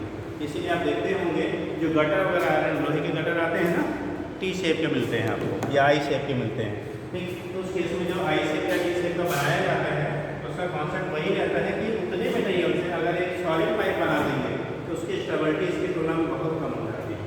ठीक, इस तरह से डिज़ाइन किया जाता है जिससे उसकी स्टेबिलिटी की वैल्यू क्या हो, हाई हो। तो जो भी हम लोग इस तरह से ब्रिजेज बनाते हैं या उनका जो डिज़ाइनिंग किया जाता है वो इस शेप का डिज़ाइन किया जाता है जिससे स्टेबिलिटी बस 2 मिनट। ठीक, तो उस केस में स्टेबिलिटी की वैल्यू क्या हो, आपकी लार्ज हो। ठीक, तो लिख लीजिएगा जल्दी से, ये यूनिट ख़त्म हो रही है, जल्दी से कर लीजिए। लिखिए, in designing of, sir 2 minute बस, लास्ट खत्म हो रहा है। In designing of beam, in designing of beam for its use to support, for its use to support a load, support a load, it is always designed as, it is always designed as its height is greater than, height या उसी को depth कह लेते हैं, height is greater than width, BREADTH, breadth, greater than breadth। ठीक, अगर आपने क्या किया, कोई रेक्टेंगुलर बीम आपने बनाया, क्या बनाया, ठीक, क्या लिखा बेटा, greater than with in rectangular beam, in rectangular beam. अब हम ऐसे दिखा देते हैं,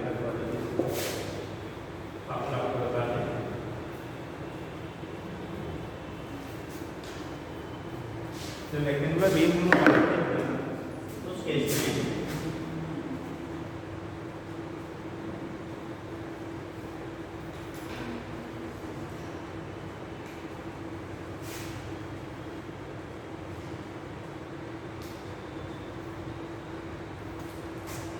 ये कंडीशन हमारा डिजाइन में होती है। ठीक, लेकिन इसका मतलब ये नहीं कि इसको बहुत पतला कर दो, इसको बहुत ऊंचा कर दो, वो भी एक रेशियो होता है। ठीक है, तो उस कंडीशन में क्या होता है, इसके मान लिया आपका लेंथ है और ये इसका विड्थ हो गया और ये इसकी हाइट हो गई। ठीक, तो विड्थ की तुलना में हाइट हमेशा क्या रखा जाता है बेटा, ज़्यादा है।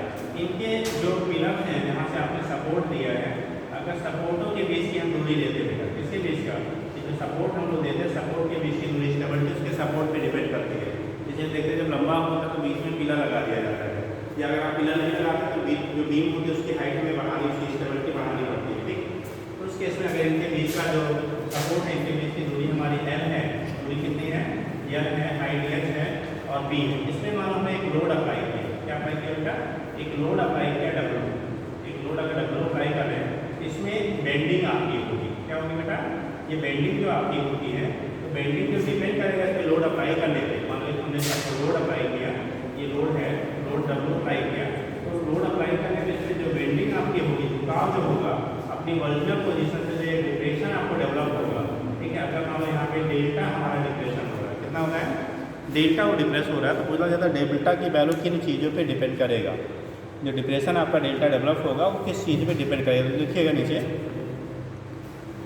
देखिए, the depression on applying load, the depression on applying load in the beam is given by, in the beam is given by delta equal to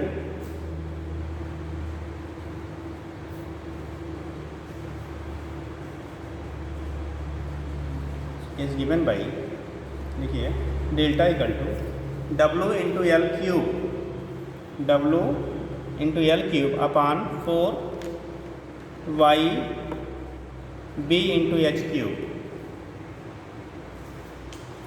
delta की जो वैल्यू है डिप्रेशन हो रहा है बेटा W इंटू एल क्यूब अपान 4YB into H cube. देखो अगर लंबाई जो है इसकी ज़्यादा होगी बीम की तो इसके झुकने के चांसेस क्या होंगे, ज़्यादा होंगे, ठीक, एल क्यूब के डायरेक्टली प्रोपोर्शनल होगा। अगर आपकी इसकी चौड़ाई ज़्यादा है तो झुकने के चांसेस कम होंगे, ऊंचाई ज़्यादा होगी तो उससे क्यूब के क्या होगा, इन्वर्सली प्रोपोर्शन होगा, यानी ऊंचाई जितनी ज़्यादा होगी उसके क्यूब की इन्वर्सली प्रोपोर्शन आपका डिप्रेशन होगा, यानी डिप्रेशन के चांसेस और भी ज़्यादा घटेंगे। तो लंबाई बढ़ाने पे क्यूब के डायरेक्टली प्रोपोर्शन, ऊंचाई बढ़ाने पे क्यूब के इन्वर्सली प्रोपोर्शन, थिकनेस बढ़ाने पे यानी विड्थ बढ़ाने पे क्या उसके इन्वर्सली प्रोपोर्शन पावर 1 पे है, ठीक। तो याद रखिएगा कहीं बार में यूज में आता है। तो ये यूनिट बेटा आपका कंप्लीट हो गया। हाँ, इसीलिए ये वाला क्या रखते हैं, बड़ा रखते हैं। विड्थ की तुलना में हमेशा हाइट क्या रखी जाती है, ज़्यादा रखी जाती है। चलिए ठीक है, कर लेंगे। तो ये यूनिट हो गया बेटा, अब नेक्स्ट यूनिट कर जाएंगे।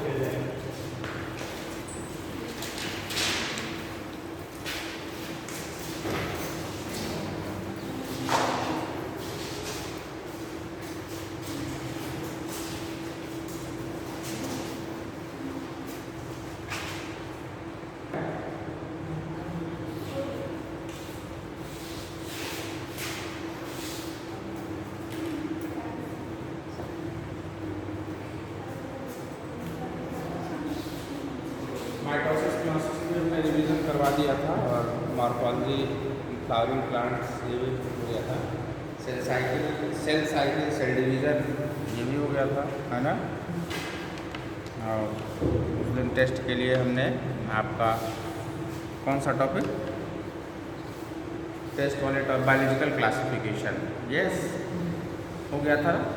बायोलॉजिकल क्लासिफिकेशन में हमने मोनेरा, किंगडम मोनेरा को डिस्क्राइब किया था, राइट, याद है ना।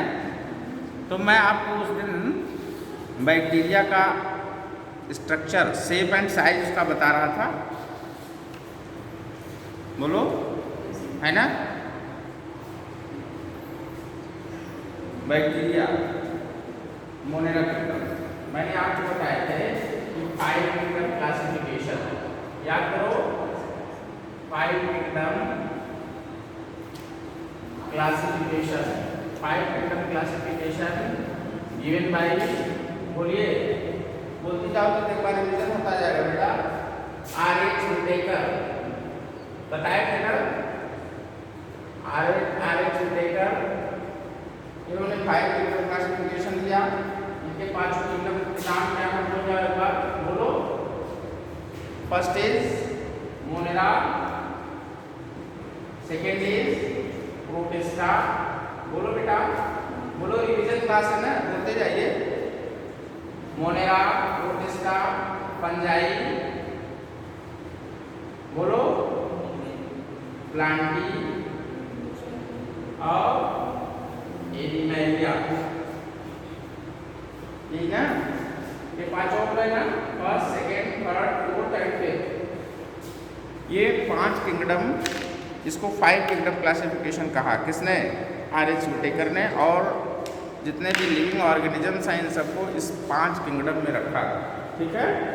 जिसमें हमने आपको मोनेरा का क्लासिफिकेशन, मोनेरा के कैरेक्टरिस्टिक्स बता दिए थे। क्या बताया था इसमें, कुछ कैरेक्टर्स को बताइए, बोलो। पहला मैंने क्या बताया था कि इसका जो न्यूक्लियस है उसको इंसिपिएंट न्यूक्लियस कहते हैं। क्या कहते हैं, इंसिपिएंट न्यूक्लियस कहते हैं, बताया था मैंने आपको, मैंने बेटा। न्यूक्लियोइड है, ये सब एक टर्म में लिख रहा हूँ, एक टर्म, जो टर्म्स हैं ये सब यही सब ऑब्जेक्टिव में आते हैं। न्यूक्लियोइड बेटा, न्यूक्लियोइड, इंसिपिएंट न्यूक्लियस, है ना। मेम्ब्रेन बाउंडेड ऑर्गेनेल्स एब्सेंट, बोलो, membrane bounded organelles absent, clear. और बोलो, 70s टाइप का राइबोसोम, ठीक। ये सारे कैरेक्टर्स मैंने बताए थे।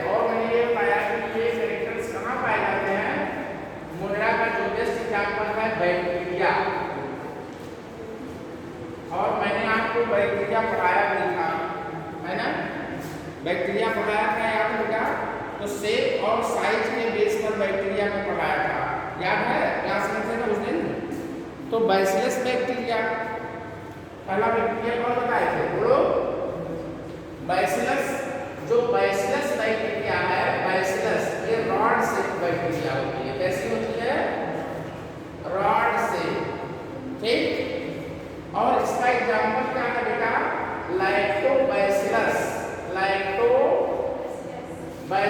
जो कि दूध को दही में कन्वर्ट कर देता है, दूध को दही में कन्वर्ट कर देता है, या लैक्टोबैसिलस मिल्क को कर्ड में कन्वर्ट कर देता है, बोलो, ठीक। वह कौन सा बैक्टीरिया है, रॉड से बैक्टीरिया, छुट्टी का आप इस पर करेंगे, ठीक है। यह एक ऑब्जेक्टिव हो गया आपका, इंपॉर्टेंट हो गया, क्लियर। दूसरा देखिए, हमने आपसे बताया था एसिटोबैक्टर, एसिटोबैक्टर एसिटाई, यह जो बैक्टीरिया है ये सिरका, विनेगर, है ना, सिरका को बनाता है, सिरका बनाने वाला बैक्टीरिया है, ठीक है ना, क्लियर। और हमने आपको ये बताया था कि ये जो रॉड शेप बैक्टीरिया होते हैं ये बैसिलस फार्मा बैक्टीरिया कहलाते हैं, ठीक। दूसरा फार्मा, सेकंड फार्मा बैक्टीरिया कोकस, कोकस माने बेटा स्फेरिकल, माने ये जो बैक्टीरिया होते हैं ये सर्कुलर होते हैं, कैसे होते हैं, सर्कुलर होते हैं, स्फेरिकल शेप के होते हैं, इस नाते इस बैक्टीरिया को क्या कहते हैं, कोकस बैक्टीरिया कहते हैं। बैसिलस बैक्टीरिया कैसा होता है, रॉड शेप बैक्टीरिया होता है, हम ऐसे बैक्टीरिया को क्या कहते हैं, बैसिलस फार्मा बैक्टीरिया कहते हैं, बोलो, समझ में आ रहा है ना। दूसरा हमने बताया था बेटा कामा शेप बैक्टीरिया, याद करो, यहाँ ध्यान दो, बुक में ना देखो, कामा शेप बैक्टीरिया, कामा शेप बैक्टीरिया, इसको क्या कहते हैं, कामा शेप, बोलो, नाम बताओ, बताए थे उसने, बहुत इंपॉर्टेंट है, कॉलरा प्रोड्यूस करने वाला बैक्टीरिया है ये, इसका बहुत इंपॉर्टेंट है, वेरी इंपॉर्टेंट, वेरी इंपॉर्टेंट, आया हुआ क्वेश्चन है बेटा, कामा शेप बैक्टीरिया। वाइब्रियो बेटा, vibrio, vibrio cholerae, vibrio cholerae, ये कॉलरा, कॉलरा, कॉलरा प्रोड्यूस करता है, कॉलरा प्रोड्यूसिंग बैक्टीरिया है, cholera producing bacteria, it is cholera producing bacteria, vibrio cholerae, बहुत इंपॉर्टेंट है, कई बार ऑब्जेक्टिव क्वेश्चन में आया है, नोट दिमाग में रट लो, 2-3 बार बोल के रट लो बेटा, बहुत इंपॉर्टेंट है ये, वाइब्रियो कॉलरी। हाँ आ जाओ, come in. Vibrio cholerae cholera producing bacteria है ये, वाइब्रियो, कामा शेप बैक्टीरिया होता है, ये भी पूछ लिया है, कभी ऐसे पूछ लिया है कि कॉलरा प्रोड्यूस करने वाले बैक्टीरिया का नाम बताइए, ये भी क्वेश्चन हो गया, in which of the following cholera producing bacteria, समझो। तो एक तो इसका नाम इंपॉर्टेंट हो गया, दूसरा ये पूछ लेगा कि वाइब्रियो कॉलरी जो बैक्टीरिया है वो किस शेप का बैक्टीरिया है, तो कामा शेप बैक्टीरिया है, और कामा शेप बैक्टीरिया को वाइब्रियो कहते हैं, ये जान लीजिए। तो 2-3 तरीके से क्वेश्चन घुमा फिरा करके इसमें पूछ सकता है, ठीक है। और नंबर 4 स्पाइरलम बैक्टीरिया, ठीक है, तो ये हो गया। तो बैसिलस बैक्टीरिया, फिर से एक बार कोकस बैक्टीरिया बहुत इंपॉर्टेंट है, इसमें भी बार बार पढ़ा रहे हैं। एक इसमें से क्वेश्चन, अगर ये क्वेश्चन कट गया तो फ्लैजिला से क्वेश्चन नहीं कटेगा, ये आप जान लीजिए, बैक्टीरिया इतना इंपॉर्टेंट है। और बैक्टीरिया एक चैप्टर अलग से है, लेकिन मैं आपको इसी में पढ़ा दे रहा हूँ, बायोलॉजिकल क्लासिफिकेशन मोनेरा में ही, चीज़ वही है, ठीक है। अब देख लो, एक पैटर्न, कोई भी पेपर सेटर होता है किसी भी कंपटीशन का, अगर बैक्टीरिया से उसको एक क्वेश्चन उठाना है तो या तो यहाँ से एक क्वेश्चन ले लिया, देखो बताते हैं ट्रेंड बताते हैं क्वेश्चन, या तो यहाँ से ले लिया बेटा सेफ एट साइड, और या तो बैक्टीरिया फ्लैजिला के बेस पर बैक्टीरिया 4-5 टाइप जान रहे होंगे, बहुत इंपॉर्टेंट क्वेश्चन है, वो भी एक सेट है, एक सेट है, दोनों आप तैयार कर लीजिए, क्वेश्चन श्योर है, कट नहीं सकता, इतना इंपॉर्टेंट है, कहीं भी किसी कंपटीशन में, याद जानिए। जैसे हमने आपको बताया था कि अगर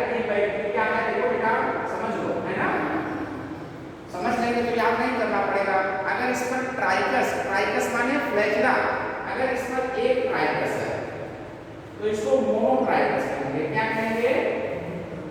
मोनोट्राइकस बैक्टीरिया। ये मोनोट्राइकस है ना, मोनोट्राइकस हो गया। ठीक, अगर इसके दोनों एंड पर है, दोनों एंड पर फ्लैजिला है, तो इसको क्या कहेंगे? बोलो, एम्फीट्राइकस, एम्फीट्राइकस बैक्टीरिया। बहुत इंपॉर्टेंट है ये, नेटवर्क में पूछ लेता है। और देखिए बैक्टीरिया अगर इस तरह से है, ऐसे एक गुच्छा है, फ्लैजिला के गुच्छे हैं, तो इसको लोकोट्राइकस बैक्टीरिया कहते हैं। क्या कहते हैं? LOPHO, लोकोट्राइकस, लोकोट्राइकस बैक्टीरिया कहते हैं। क्या कहते हैं? लोकोट्राइकस बैक्टीरिया कहते हैं। और अगर बैक्टीरिया इस तरह से है, ऐसे है, इसके पूरे इसके बॉडी के चारों तरफ फ्लैजिला है, तो क्या कहेंगे? बोलो नाम बताओ। अगर बैक्टीरिया के all over the body, if the flagella is present all over the body, all over surface of the body, पूरे सरफेस पर है, पूरे सरफेस पर अगर फ्लैजिला प्रेजेंट है तो क्या कहेंगे? बहुत इंपॉर्टेंट है बेटा, पेरिट्राइकस कहेंगे। क्या कहेंगे? पेरिट्राइकस। अरे नोट कर लो, पेरिट्राइकस कहेंगे, मोनोट्राइकस कहेंगे, एम्फीट्राइकस कहेंगे, लोकोट्राइकस कहेंगे। 4-5 है, बहुत इंपॉर्टेंट है। लोकोट्राइकस, एम्फीट्राइकस, पेरिट्राइकस, मोनोट्राइकस और ये है, और एक है एट्राइकस। एट्राइकस ये भी क्वेश्चन पूछ लिया है। एट्राइकस, एट्राइकस बैक्टीरिया किसको कहते हैं? बोलो, बोलो बेटा।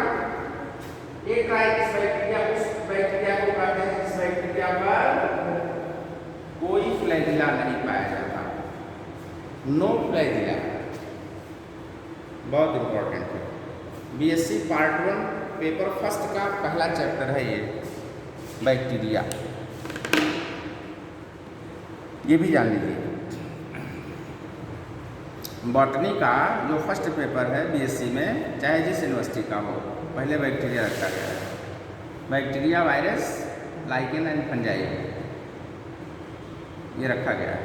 तो उसमें सबसे पहले बैक्टीरिया, ये पहला क्वेश्चन है, समझ लीजिए, पहला टॉपिक है। Classification of the bacteria on the basis of their shape and size. Shape और साइज के बेस पर बैक्टीरिया के कितने टाइप के होते हैं? एक तो ये हो गया। दूसरे, types of bacteria on the basis of flagella. ठीक है। एक सेट और है, types of bacteria on the basis of temperature. Temperature पर, हाँ, टेम्परेचर के बेस पर बैक्टीरिया कैसे, कितने डिग्री सेल्सियस टेम्परेचर पर कौन से बैक्टीरिया एग्जिस्ट करते हैं, सर्वाइव कर पाएंगे, कौन नहीं सर्वाइव कर पाएंगे। हाँ बेटा, हाँ, नहीं, दोनों एक नहीं है। टेम्परेचर के बेस पर बैक्टीरिया 3 टाइप के होते हैं, उनका नाम अलग है। ठीक है। एक तो ऐसे बैक्टीरिया हैं, सुनो, जो 0 से 20 डिग्री सेल्सियस टेम्परेचर के बीच में अपने आप को सर्वाइव कर सकते हैं। उसके ऊपर अगर टेम्परेचर हुआ तो मर जाएंगे, किल कर जाएंगे। ठीक, एक बैक्टीरिया वो हो गए। ठीक है ना। दूसरे बैक्टीरिया 21 से लेकर के या 20 से लेकर के 45 डिग्री सेल्सियस टेम्परेचर तक अपने आप को सर्वाइव कर सकते हैं। एक तो बैक्टीरिया वो हो गए, ठीक है ना, जिनको मीजोफिलस बैक्टीरिया कहते हैं, नाम भूल रहा है। और एक है थर्मोफिलस, जो 45 से एबव अपने आप को सर्वाइव कर रहे हैं। तो और एक है जो 0 से 20 तक, उनको साइक्रोफिलस। तीनों का नाम मैं लिख दूँ, बहुत इंपॉर्टेंट है, आप नोट कर लीजिए, कहीं मिलेगा नहीं बेटा, बहुत इंपॉर्टेंट। देखो साइक्रोफिलस, PSCHY, ये स्पेलिंग है इसकी। देखो PSCHY, साइक्रोफिलस।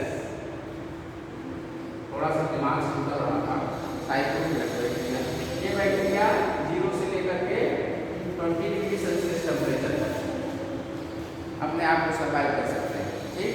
और दूसरे बैक्टीरिया मीजोफिलस जो है वो 20 से लेकर के 45 डिग्री सेल्सियस तक रहता है। और थर्मोफिलस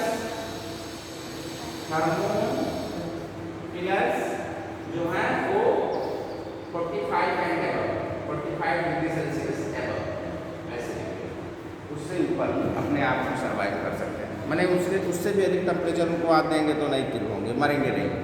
थर्मोफिलस,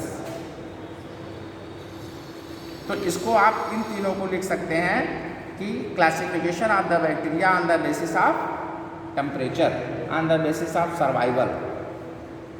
ये तीनों हो गए। Types of bacteria on the basis of shape and size, ये हो गया। Types of bacteria on the basis of flagella. और यहाँ से एक क्वेश्चन बैक्टीरिया से 1-2 क्वेश्चन मिल जाता है बेटा, बहुत इंपॉर्टेंट है, चाहे जो कंडीशन हो। आज की क्लास में बिल्कुल इसको आप सीख लीजिए। आ गया समझ में? किसी को कोई कन्फ्यूजन है तो इसमें पूछे, फिर हम आगे बढ़ें। कुछ पूछना है बेटा? आगे बढ़ते हैं। बैक्टीरिया में न्यूट्रिशन बहुत इंपॉर्टेंट है। न्यूट्रिशन इन बैक्टीरिया एक टॉपिक ये है, राइट। न्यूट्रिशन इन बैक्टीरिया, तो बैक्टीरिया में न्यूट्रिशन कितने टाइप का होता है, ये बहुत इंपॉर्टेंट टॉपिक है। उसके भी बेस पर बैक्टीरिया कितने टाइप के होते हैं। सो classification of the bacteria on the basis of nutrition, nutrition के बेस पर बैक्टीरिया का टाइप कैसे, क्या बोलो?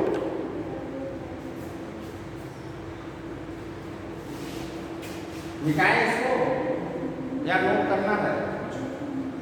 मिटा दें?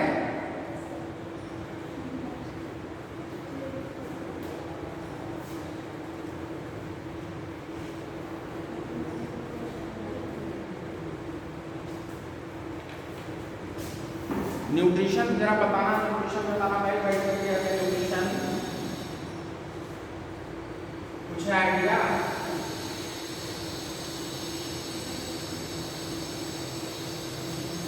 बोलो बेटा। बेसिकली बैक्टीरिया कैसे होते हैं, क्या न्यूट्रिशन है उनका? What do you mean by nutrition in bacteria? बोलो, कुछ बताओ,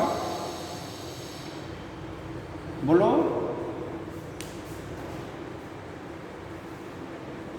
तुम लोग कुछ बताते नहीं भाई, कुछ बताइए तो। बताओ बेटा। न्यूट्रिशन के मोड पर बैक्टीरिया कितने टाइप के होते हैं? मैंने बैक्टीरिया में किस टाइप का न्यूट्रिशन पाया जाता है? अगर आपसे कोई पूछे क्वेश्चन, क्या बताएंगे?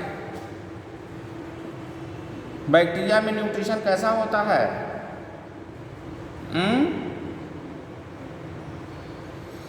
दो टाइप का होता है।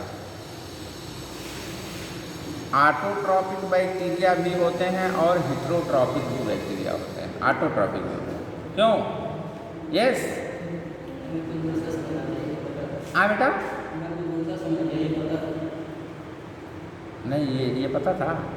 हाँ ठीक है, कोई बात नहीं। तो देखिए अब देखो, एक तो हो गए ऑटोट्रॉपिक बैक्टीरिया, और दूसरा हो गया हेटेरोट्रॉपिक।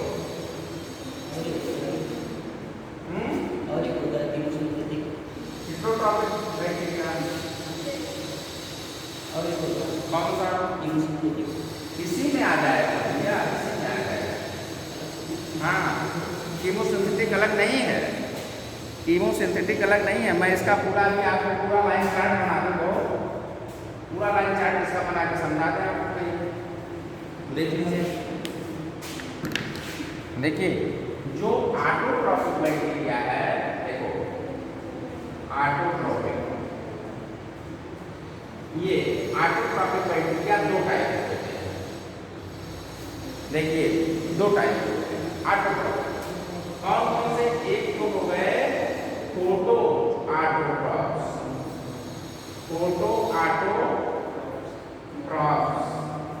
या इन लोग कहते हैं photo autotrophic bacteria, photo autotrophic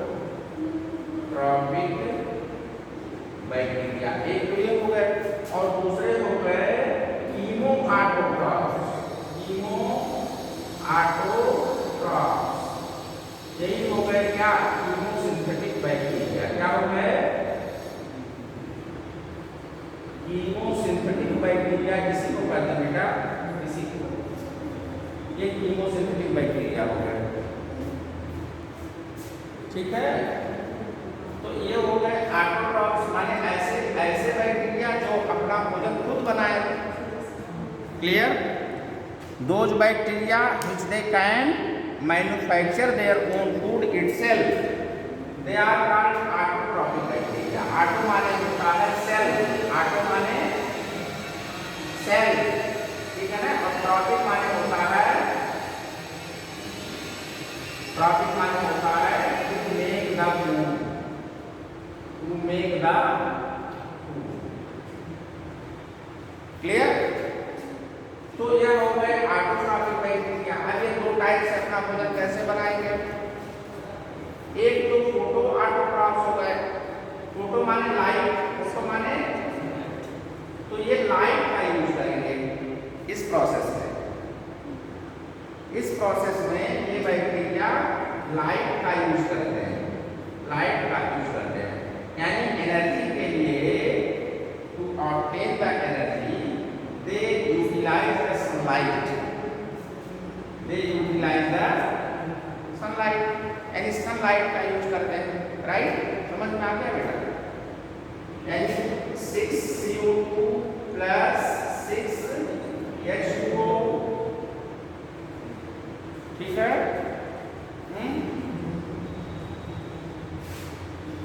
C6H12O6, ठीक है ना, H2 सनलाइट का यूज करेंगे। तो होता क्या है, क्या क्वेश्चन यहाँ एक इम्पॉर्टेंट ये है कि क्या इस बैक्टीरिया में क्लोरोफिल पाया जाता है, ये क्वेश्चन इम्पॉर्टेंट है। आखिर लॉजिकल है कि नहीं, कि भाई क्या प्लांट की तरीके से ये बैक्टीरिया फोटोसिंथेसिस कर रहे हैं, जस्ट लाइक प्लांट। हाँ, नहीं कर रहे तो कैसे नहीं कर रहे हैं, इसका आंसर, हाँ, क्लोरोफिल नहीं पाया जाता, हाँ, और बाइनरी फ्यूजन, नहीं, बाइनरी फ्यूजन क्या प्रोसेस है, बाइनरी फ्यूजन कौन सा प्रोसेस है, स्मॉल अमाउंट में जो न्यूट्रिएंट लेते हैं वो छोटे छोटे, नहीं तो उसका फूड मेकिंग प्रोसेस से क्या रिलेशन है, नहीं, वो बात सही है, बाइनरी फ्यूजन का इस प्रोसेस से क्या रिलेशन है, बाइनरी फ्यूजन है क्या, बाइनरी फ्यूजन है कि बाइनरी फिशन है, तब पहली बात तो बाइनरी फ्यूजन वर्ड गलत है, ठीक है, बाइनरी फिजन है। अच्छा, और बाइनरी फिजन है क्या, और कौन सा प्रोसेस है, और कहाँ यूज होता है, ये कौन सा प्रोसेस है,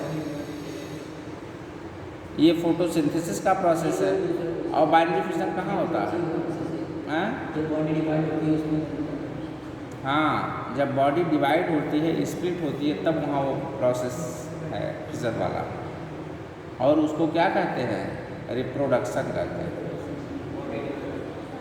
बॉडी डिवाइड होती है बेटा। तो यहाँ क्या होगा, यहाँ क्या होगा बताइए,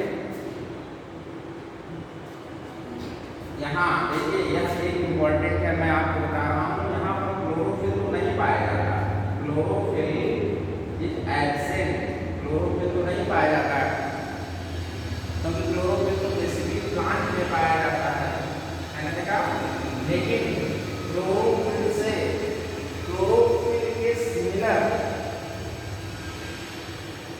एक पिगमेंट पाया जाता है बैक्टीरिया में, जिसे हम क्या कहते हैं, बोलो, बैक्टीरियोक्लोरोफिल कहते हैं, क्या कहते हैं, बैक्टीरियोक्लोरोफिल कहते हैं, नाम सुना है कि नहीं, या इसी को बैक्टीरियोविरिडिन भी कहते हैं, इसी को बैक्टीरियोविरिडिन,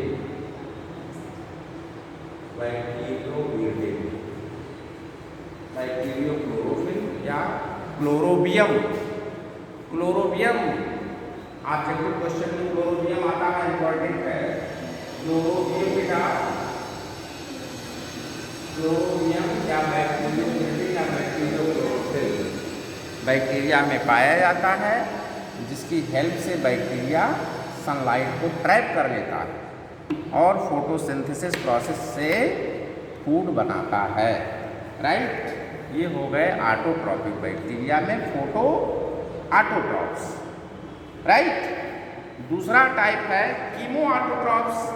अब ये बैक्टीरिया क्या करेंगे, इनके पास तो फोटो बैक्टीरियोविरिडिन तो है नहीं, बोलो, ये जो है सनलाइट का यूज तो करते नहीं, क्योंकि इनके पास वो पिगमेंट एब्सेंट है। कौन सा? बैक्टीरियो क्लोरोफिल, जिसको बैक्टीरियोविरिडिन कहते हैं, क्लोरोबियम कहते हैं। that is not present in bacteria. Such type of bacteria, they are known as chemosynthetic bacteria. Right, chemoautotrophs. तो chemoautotrophs बैक्टीरिया कौन से बैक्टीरिया होते हैं? They can oxidize the chemical substances. Such type of bacteria can oxidize the chemical substances. कौन कौन से chemical substance?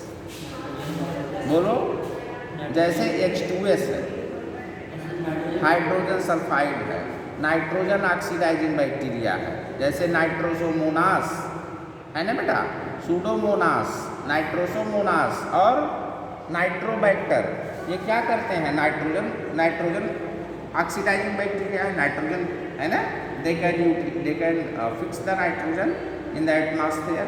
Okay, और iron oxidising bacteria, methane oxidising bacteria, Methanomonas. ठीक है, ये बहुत इम्पॉर्टेंट है ये सेट।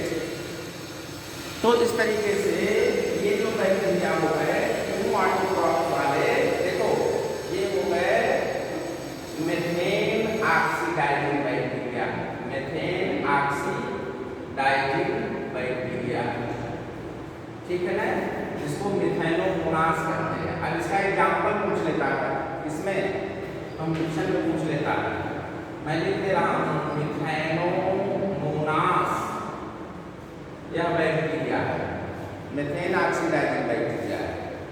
फिर उसके बाद sulphur oxidising bacteria, sulphur oxidising bacteria, sulphur को ऑक्सीडाइज कर देता है। क्या नाम होगा इसका?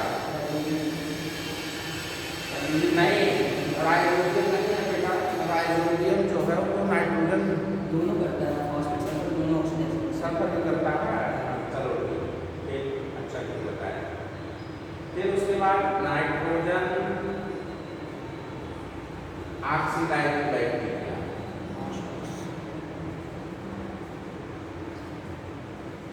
इन सब पर अपनी पकड़ बनानी चाहिए, सबका एग्जाम्पल याद होना चाहिए। नाइट्रोजन, हाँ यस, एनाबिनान, नास्टाक है ना, जितने ब्यूटीन एल्गी हैं, साइनोबैक्टीरिया, वो सब इसमें है।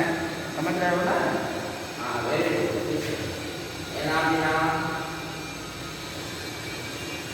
और नास्टाक ना बेटा, ये सब इसमें आते हैं। राइजोबियम, यस, ठीक। उसके बाद ये तीन टाइप हो गए। हाइड्रोजन ऑक्सीडाइजिंग बैक्टीरिया,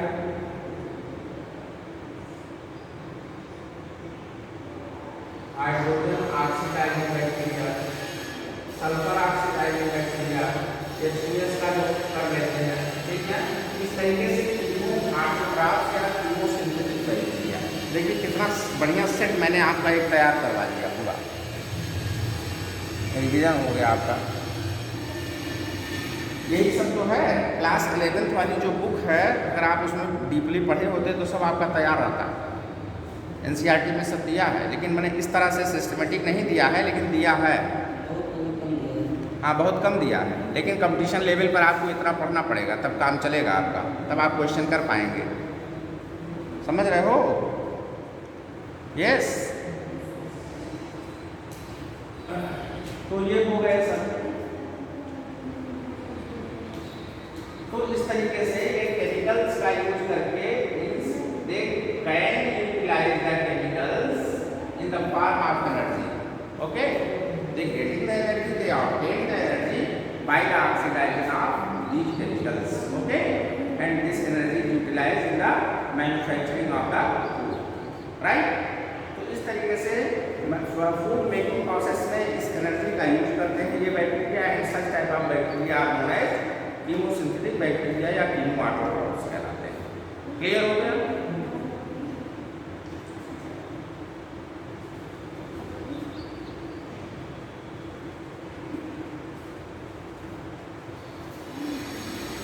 तो ये दोनों टाइप के बैक्टीरिया हो गए, ये ऑटोट्रॉफिक बैक्टीरिया कहलाते हैं।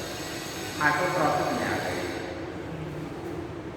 बोलो, इतना क्लियर हुआ? आगे बढ़े? बोलो बेटा, समझ में आ रहा है तुम लोगों के? अब दूसरे टाइप के जो बैक्टीरिया हेटेरोट्रॉपिक होंगे, because they can not manufacture their food own itself, खुद अपना भोजन तो बना नहीं पाएंगे और अपने भोजन के लिए दे डिपेंड टू अदर्स, दूसरों पर निर्भर होते हैं। ठीक है ना? राइट? तो ऐसे बैक्टीरिया जो होते हैं उनको हेटेरोट्रॉपिक बैक्टीरिया या हेटेरोट्रॉप्स कहते हैं। क्लियर? हेटेरोट्रॉप्स।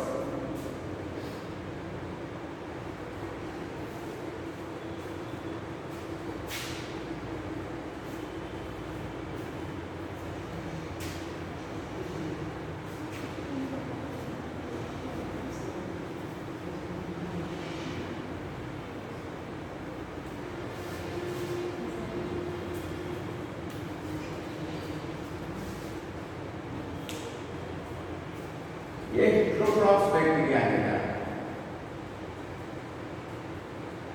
Heterotrophic bacteria. अब हेटेरोट्रॉपिक बैक्टीरिया कितने टाइप के होते हैं ये बताइए?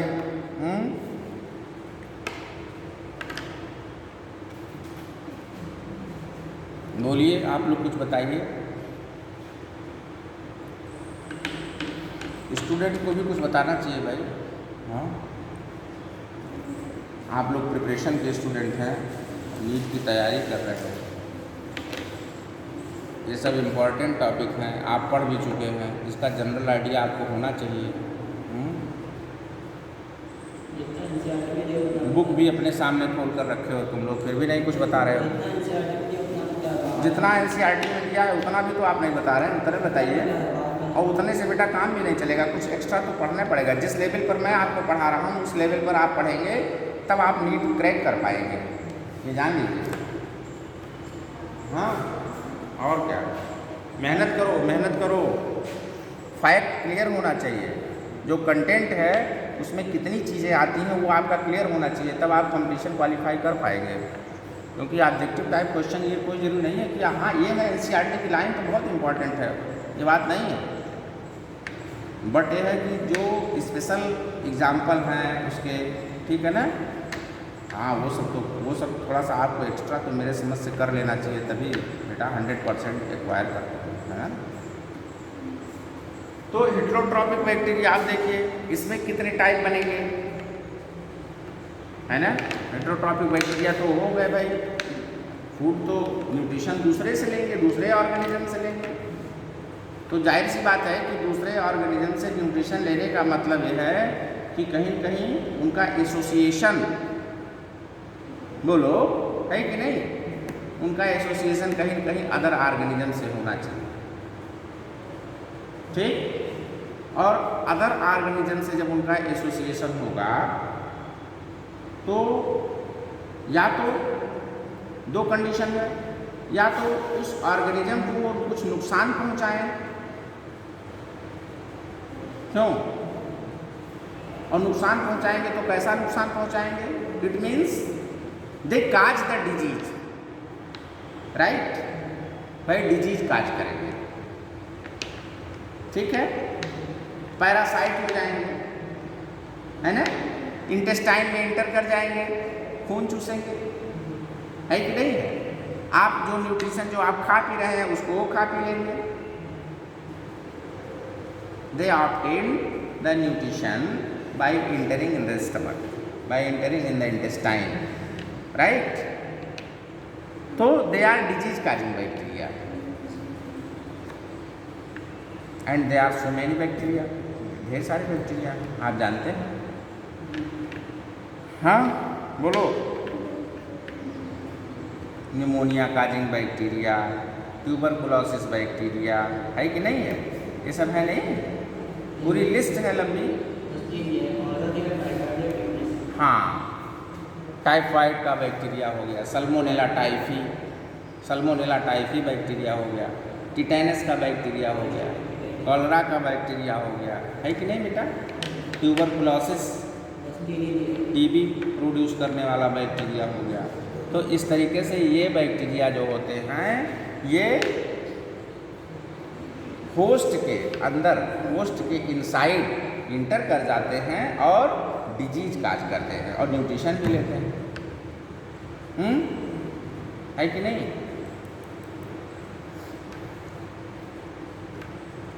एक तो ये हो गए, इनका नेचर इस तरह हो गया, ये नुकसान भी पहुंचाएंगे, डिजीज भी काज करेंगे और न्यूट्रिशन भी देंगे। कुछ बैक्टीरिया ऐसे होते हैं कि भाई वो अपना काम चला लेंगे, केवल न्यूट्रिशन ले लेंगे, they do not produce the harmful effect on the host. ठीक है, नहीं कोई मतलब नहीं है उनका नुकसान पहुंचाने का, बस ये है कि आपसे केवल न्यूट्रिशन ले रहे हैं। ऐसे भी हो सकते हैं और ऐसे भी कुछ बैक्टीरिया होते हैं जो dead and decaying organic matter पर अपना लाइफ लीड करते हैं। यस, सम ऑफ देम, है ना, सच type of bacteria they depend on those dead and decaying organic matter, dead and decaying body of, है ना, मीन्स डेड बॉडी पर, समझ रहे हो ना? तो ऐसे बैक्टीरिया को सैप्रोफिटिक बैक्टीरिया कहते हैं। सैप्रोफिटिक, इसके माने ये हो गया बेटा कि जो हिट्रोट्रॉपिक बैक्टीरिया हो गई या बैक्टीरिया हो गया, कौन सा? एक तो हो गया, हमने आपको बताया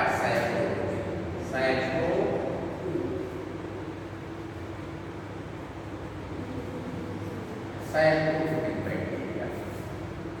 तो ये सड़े गले है ना बेटा,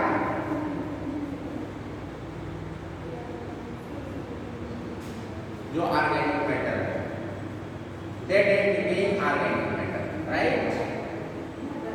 बोलो, उस पर अपना लाइफ लीड करेंगे, वहां से न्यूट्रिशन लेंगे, डेड बॉडी से, प्लांट की, चाहे प्लांट की डेड बॉडी हो जाए, एनिमल की डेड बॉडी हो, ठीक है ना, या कोई सड़ा गला चीज हो, तो वहां से डाइजेशन करते हैं और वहां से अपना न्यूट्रिशन गेन कर लेते हैं। सैप्रोफिटिक बैक्टीरिया, ठीक है। दूसरा जो मैंने अभी आपको बताया, उस बैक्टीरिया को कहते हैं पैरासिटिक बैक्टीरिया। क्या कहते हैं? Parasitic bacteria. ये बैक्टीरिया कैसे होते हैं? पैरासाइट हो जाते हैं। कहाँ पर? होस्ट पर। बोलो, यानी जिस ऑर्गेनिज्म पर वो पहुंचते हैं उसको होस्ट ऑर्गेनिज्म कहते हैं। वो होस्ट हो गया, ठीक है ना। और ये क्या हो गए? पैथोजन, पेस्ट हो गए, ठीक है, डिजीज प्रोड्यूस कर देते हैं। इस प्रोसेस को पैथोजेनिसिटी भी कहते हैं, है ना। तो पैरासिटिक बैक्टीरिया बेटा होस्ट हो गए, होस्ट पर ही अपना लाइफ लीड करेंगे। मैंने आपको एक लंबी लिस्ट इसकी बताई है, यहाँ से आपको एक क्वेश्चन मिल सकता है, ये क्वेश्चन इंपॉर्टेंट है, यहाँ से एक क्वेश्चन मिलता है। डिफरेंट टाइप के डिजीजेज जो हैं उनको काज करने वाले जो बैक्टीरिया है उनका नाम आपको क्लियर होना चाहिए। जैसे टीबी प्रोड्यूस करने वाले बैक्टीरिया का नाम बताइए, बोलो। Yes, tuberculosis, typhoid, Salmonella typhi, और टिटनस, क्लॉस्ट्रिडियम टिटेनिया हो गया। और बताओ, ढेर सारी लंबी लिस्ट है, कम से कम 15-20 में सब याद कर लो, बहुत इम्पोर्टेंट, ठीक है।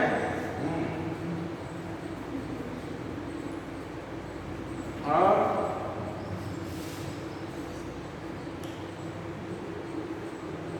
क्लियर, तो they are parasite.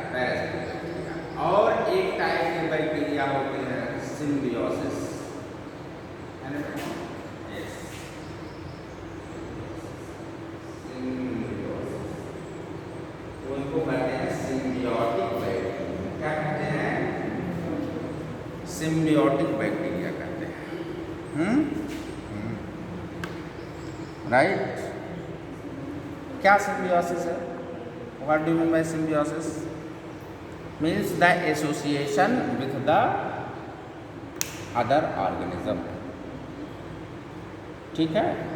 Means mutual relationship, वो नुकसान नहीं पहुंचाएंगे, वो एक दूसरे के लिए बेनिफिशियल होंगे, ठीक है। जैसे द कॉम्बिनेशन बिटवीन, बोलो, जो ये पल्स प्रोड्यूसिंग प्लांट है बेटा, पल्स प्रोड्यूसिंग प्लांट है, और कौन से हैं?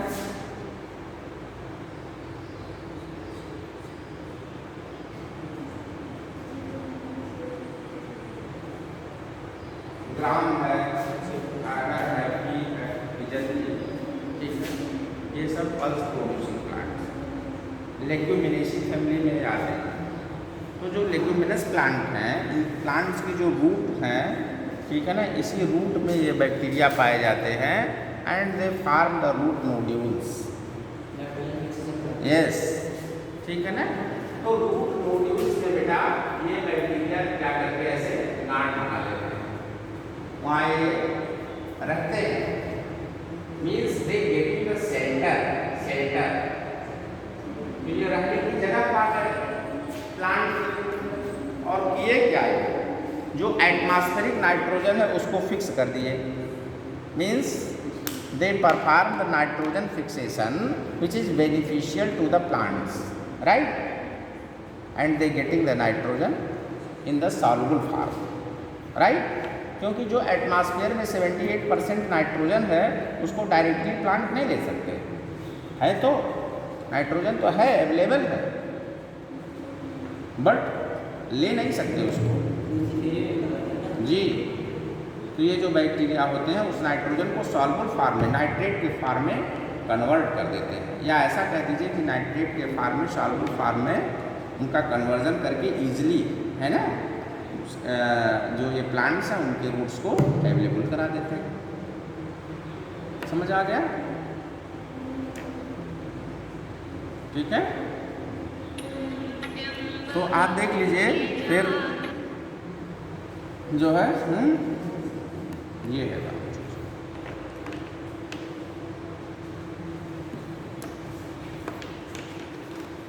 सो they are symbiotic form of bacteria. ठीक, क्या इसका एग्जाम्पल है ना? एग्जाम्पल बताइए।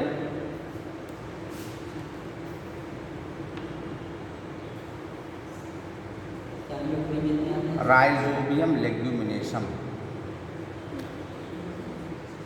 राइजोबियम जो बैक्टीरिया है वो लेग्यूमिनेसी फैमिली की प्लांट में से जाकर के अपना एसोसिएशन बना लेता है। राइजोबियम बेटा हाँ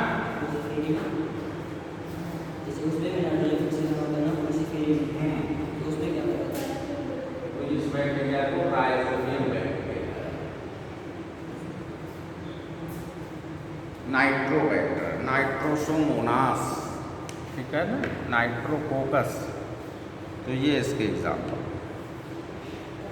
समझ में आ गया। ये सब right. So it is all about your this topic nutrition in bacteria. Okay, bacteria on the basis of shape and size, bacteria on the basis of flagella, bacteria on the basis of nutrition, है ना बेटा। तो ये पूरा bacteria, यहाँ से आपको एक दो क्वेश्चन तो मिल जाता है इम्पोर्टेंट नीट में। ठीक। और बीएससी पार्ट 1 में फर्स्ट पेपर ये है बैक्टीरिया, बहुत इम्पोर्टेंट। रिप्रोडक्शन इन बैक्टीरिया भी है, इसमें by the conjugation, by the transduction, by the transformation, 3 method से है, ठीक है।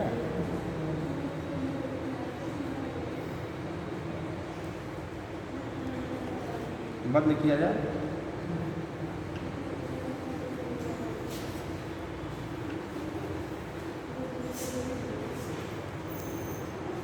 So it is all about your this topic bacteria, okay. ये सबसे ज़्यादा इम्पोर्टेंट है। वायरस में वायरस और वायरसेस पढ़ लीजिएगा। वायरस जो है वो connecting link between living and non living, living और नॉन लिविंग के बीच का कनेक्टिंग लिंक वायरस है।